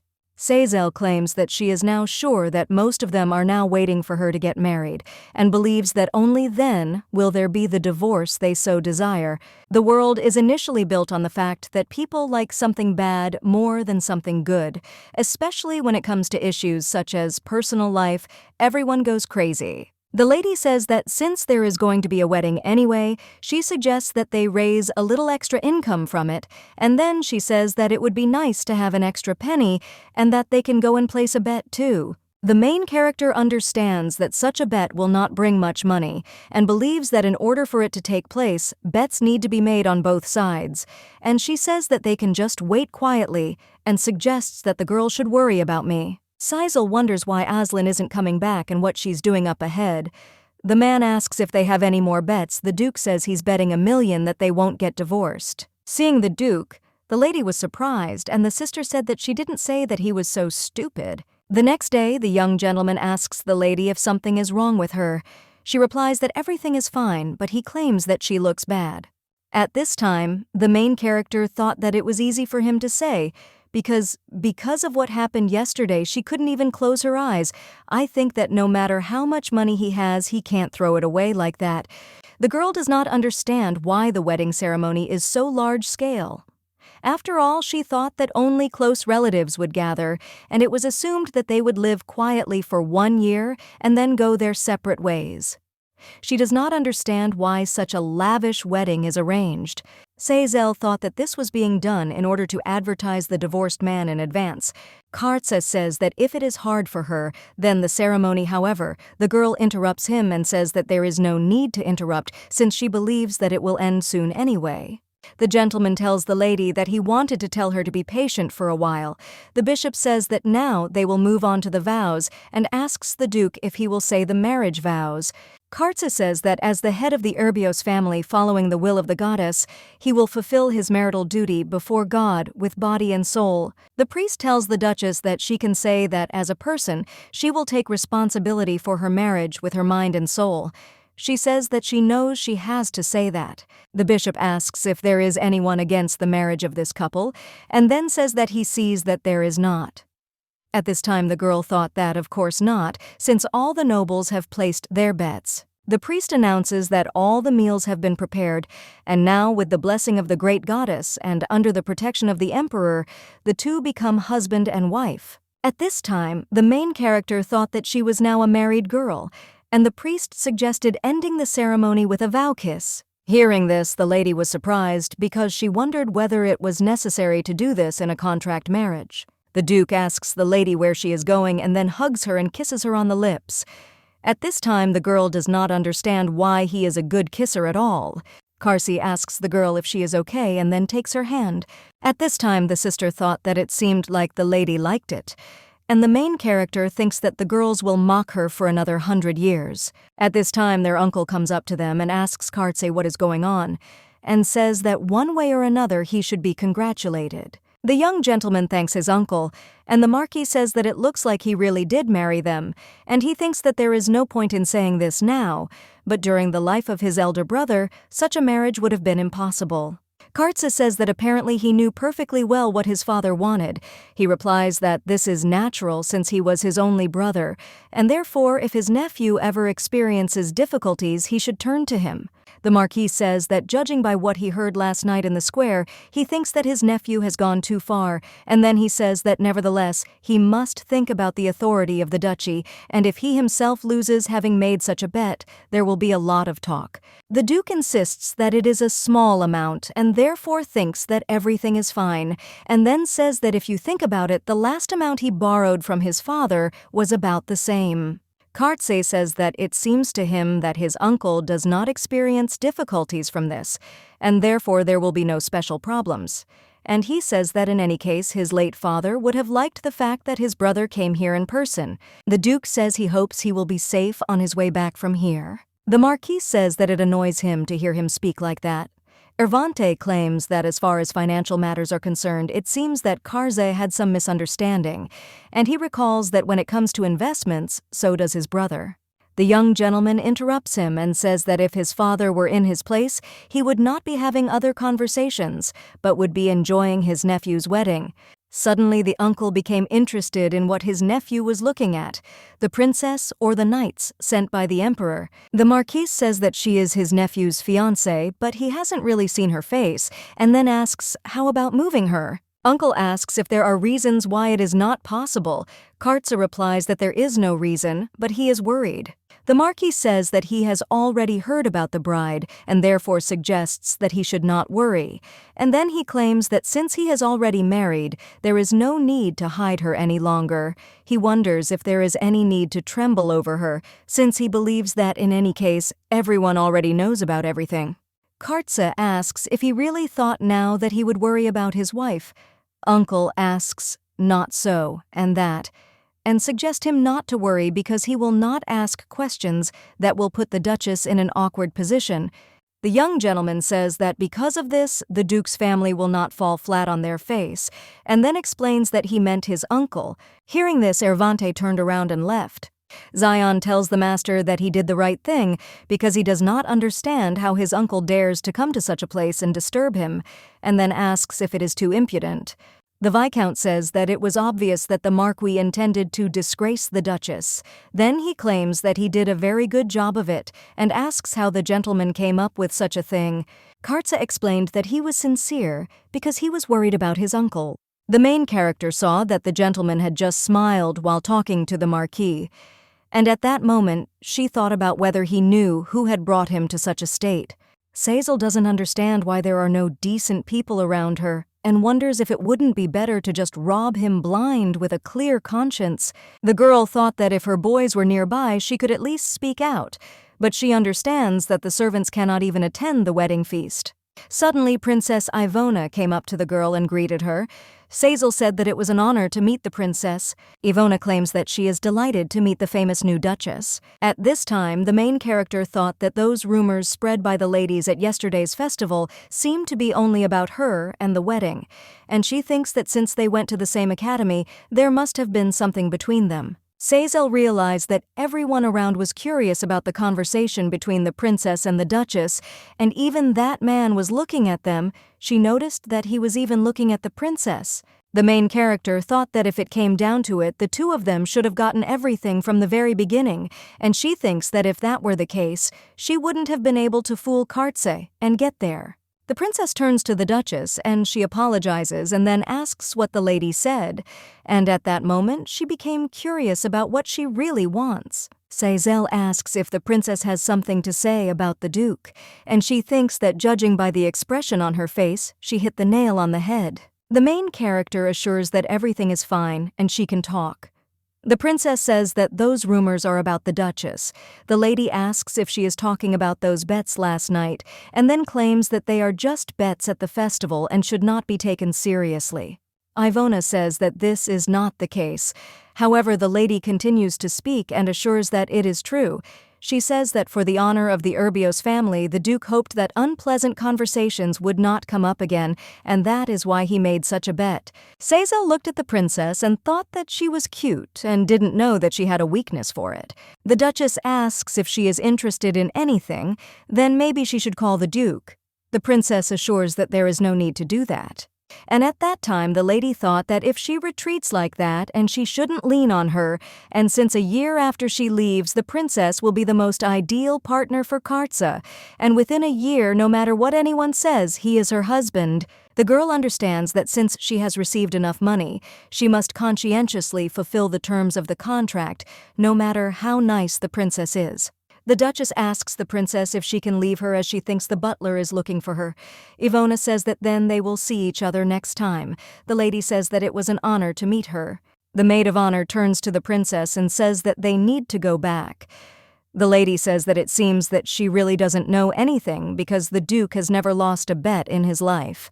The butler informs that this is the Duchess's bedroom and he does not know whether she will like it. Seeing the room, the girl was surprised and thought that he guessed from the first time that it was to her taste. The man says that this place belonged to a former duchess, and they didn't change it much, and then says that if she has any wishes for the interior, she can say so at any time. At this time, the butler remembered the master's words that she would not have objected even to a barn, and thought that he was inattentive. The man says that he specially prepared the bed linen, but as for the other ones, he is not sure that they should be new. The girl says that it wasn't worth bothering so much because the color is really beautiful, and then asks if he chose it himself. The butler says that he will report other things tomorrow. The girls tell their mistress not to worry because they will serve her well and take care of her. While in the ladies' room, the girls say with delight that this room is beautiful and worthy of the name of the duchy. Sizel turns to Rhea and tells her to quickly count all the jewelry in this room. Aslan says that it is not interesting because he thinks that no one will notice if a couple of things disappear. The main character thinks that it looks like she won't stop at a couple of things, and then she claims that they didn't come here to steal. Aslan says that the sister has become just like a real duchess. The lady lays down on the bed and asks if she thinks that it is all fake. Rhea says that she didn't think there would be an official marriage ceremony, and then reminds that there was no such conversation. Sizel agrees with her and asks if it could be because it is a duchy. She says that she thought that this man's life was a moral book. The main character believes that it doesn't matter whether it's real or fake, but the marriage must be concluded in order, otherwise you won't be able to calm your conscience.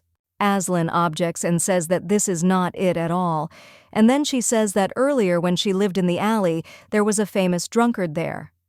In order not to reveal his addiction, he decided to get married at 6 in the morning, since this was the only time he was sober, and that's why he did it. The girl says she doesn't know why, but she remembered that incident. Ray suggests she say something more positive, and then asks if there is no one else in the world to compare her to. The main character says that she would not like to slander him, but she believes that his fiancé was deceived. Aslan says that his fiancé was supposed to get an arrest warrant that morning, and they say that she got married at that time so that there would be a reason to mitigate the punishment. And then he claims that the world is a complete lie. Sizel says that if only that man was able to attract good luck to himself, he would not have married in the first place. After all, a good life is an exemplary life, and everything is perfectly familiar to him. Melissa says that since he tried so hard to make it a contract marriage, then maybe it is. The main character tells the girls not to worry, and suggests that they go to bed quickly. After all, she wonders when they will be able to sleep in such a precious room again. Rhea says that it's their wedding night and asks if they can really stay here. Sizel explains that it's a contract marriage anyway, and the Duke is still busy greeting the guests. The lady says that this is all an established procedure for a wedding ceremony. But suddenly, the young gentleman opens the door and asks if she went to bed first. The lady apologizes and says she won't be long. Kartza says that it's not a big deal since he would have had to go back to bed anyway. The main character thought that she needed help, and she looked at the guys with such an expression that they would do something. The young gentleman turns to the girls and tells them to leave because he thinks it will be better that way. Sizel asks the Duke why he kicked everyone out.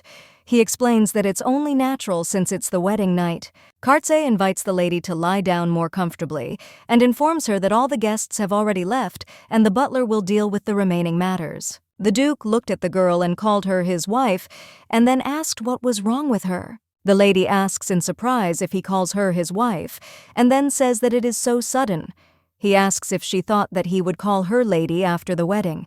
Kartze says that since they received a marriage letter from His Majesty and took an oath to the temple, then if the procedure is followed, there are no problems.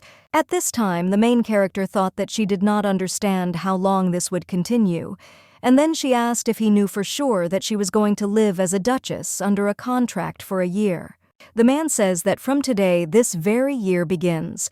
The lady says that in any case it was not written in the contract. He says that even if it was not written and included in the contract, and then reminds that she said that she would be faithful as a duchess to the Urbios family. Sizel says that she does not like being forced, and then says that while she plays the role of the duchess, she will do anything and will try to satisfy him, but without feelings. She will be forced to go to such lengths. Kartze says he doesn't know what she's talking about, but he doesn't like the pressure either.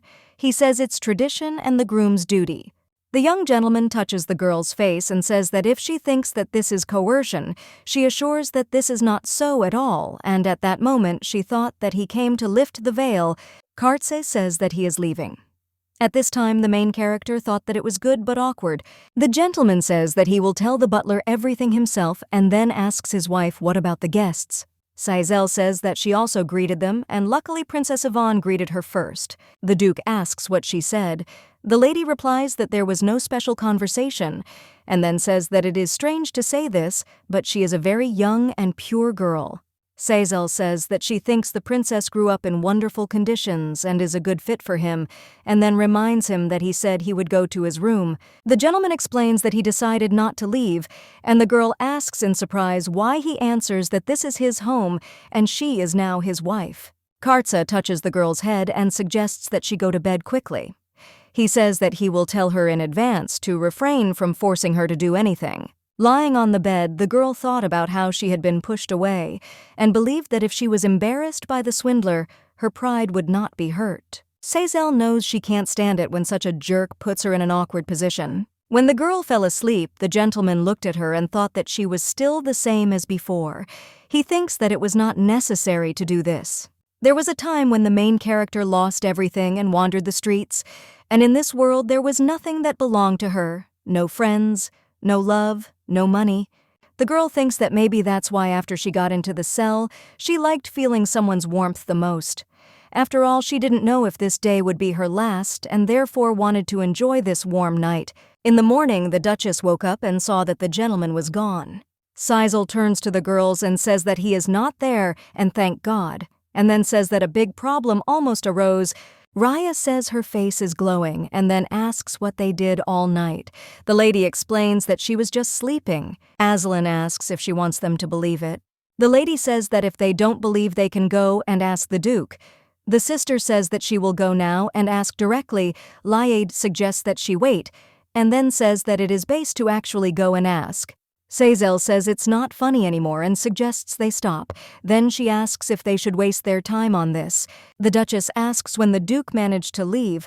Raya replies that it was still early in the morning, and he said that he needed to meet with guests and hold a meeting. Raya asks the lady if she will go to meet the Duke. Hearing this, she asks why, and then claims that she will not go because she has no business with him. Sisel suggests the girls listen carefully and then says that until the day they reach their goal, they just need to do their part. Aslan and Raya are maids, and Melissa is an elite younger sister, and she is also a duchess. The lady says that from today onwards, according to the schedule, calmly follow the rules of this house, and all you need to do is take care of yourself and change the atmosphere inside the house. She asks if she was understood. The Duchess suggests that they go out and pretend to wait for her, and then claims that they are doing a good job of it. Raya explains that it is because the Duke called them and told them to do so because Madame had been overzealous all night, with sincerity, as if she wanted to bring the dead back to life, and he asked them to take care of her. The man asks when the Duchess will visit the Imperial Palace. Karza replies that they will see, and says that in any case His Majesty knows that this marriage is not real. Zion reports that since His Majesty is interested in various rumors about the Duchess, the Emperor would like to see the two of them in the palace. The Duke says that he cannot promise since it is not something that can be done under duress. Sisel turns to the Duke and tells him to talk to her a little, and at that moment she sees a guest, and the gentleman offers him to go out for a little while. And the girl asks the gentleman what he is doing now. He answers that as she sees it, he is doing his job. The lady screams and explains that she doesn't mean it that way. Karza says that if she didn't get enough sleep, she can take a little nap now. Hearing this, the main character does not understand why he has such a naive reaction and then asks how he could say such a thing to the children. Karza asks in surprise what she is talking about. Sisel explains that she is with the Duke. He claims that she is with him. And at that moment, the girl thought that if she says something like that, she wonders what he will think of her. Sisel explains that they got it all wrong anyway about that one. She tells him to think if he said that she overdid it all night, and of course she thinks that it causes misunderstanding. The lady claims that they just slept in the same bed and then asks why he said that. The Duke says that they slept on the same bed, and looking from the side it seemed to him that she overdid it.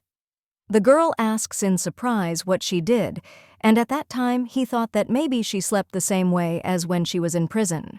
The gentleman says that since she is a human being, such things happen. Hearing this, she thought it was true. Sisel apologizes and explains that she didn't mean it, because she was very tired from the wedding ceremony yesterday. He claims that he understood it, and that's why he told her servants. At this time, the main character does not understand why she is grateful and at the same time wants to hit him for such care. The Duke suggests the girl not to pay attention to this, as he believes that this is a misunderstanding, and it will soon be cleared up. She says that she is not sure because such misunderstandings are not so easily resolved. Kartse asks the lady if she has ever experienced anything like this. She replies that it can't be because she is getting married for the first time. The gentleman says that it is great because it is his first time too, and he thinks that in any case they need to take care of each other because who knows what kind of conversations might take place. The gentleman says that he is not sure because no matter how many people live in the duchy residence, the only woman in the family is she. He claims that there may be many such days in the future and asks if she really needs to worry about such things. Seyzel asks if he means he'll continue sleeping in her room. He says he's heard that all married couples do that, and being like a normal couple is a way for her to adjust to life there. After all, he thinks it will be even easier to quiet the useless rumors. The gentleman says that he thinks that last night was quite good for them, and then he explains that she slept very soundly, and the same applies to him. The lady objects and says that she is alone. The gentleman asks if she remembers all her actions towards him last night. The main character assures that nothing of the sort happened, and at that time she thought that if the conversation dragged on, only she would remain in a disadvantageous position. And then she says that all misunderstandings have been resolved, and she is glad that he got enough sleep. The Viscount asks the gentleman if they have finished their conversation since the Duchess left in a hurry. The Duke claims that there are reasons for this, and more importantly, that he would like to get some sleep. Seyzel lay down on the bed and said that this was the first time in her life she had met such a guy, and then asked Raya if she slept strangely at night. The girl asks the lady what she thinks of the Duke and also wonders if he is such a simpleton. Anna replies that it is not about that, and she would say that he is also very much an introvert and simpleton. Raya says she doesn't know what she means, but she thinks it's not good. Lady says he's not a bad person at all, but he certainly can't be called kind either. The girl asks if this is not for the best, and then says that the lady hates overly kind people. At this time, the main character does not understand why she constantly remembers those words and meets such an annoying fool for the first time. Seyzel thinks that in their world there seem to be people of all different types, and she doesn't understand how a person who causes anxiety when in fact he shouldn't, and then asks the girl if she has ever heard this. The butler asks the madam if he can come in. She asks why he is here. The man says that the gentleman said that she needs to start her duties as soon as possible. The lady asks what exactly he is talking about. The butler explains that he is here to tell her about her duties and powers in the duchy, and then he states that no matter what anyone says, she is the duchess here, and he must transfer her rights as mistress of the house. The man says that in a few days there will be an annual event in the house and all members of the ducal blood will gather, and then he says that if she wants, he will start telling her about the procedure right now. The butler explains that he really can't be the lady of the house all the time. The duchess says she doesn't mind. The man says that now that he is old, the young duchess must take care of everything anyway. Seyzel says, in surprise, that there is an old butler in their village who did all the work himself until he was 80 years old. Then she turns to him and claims that he looks young. The butler says that he cannot force a noble lady because the Duke also said to do everything without any coercion. And then he says that even without knowing the madam's intentions, he wanted to transfer the duties and brought the head maid.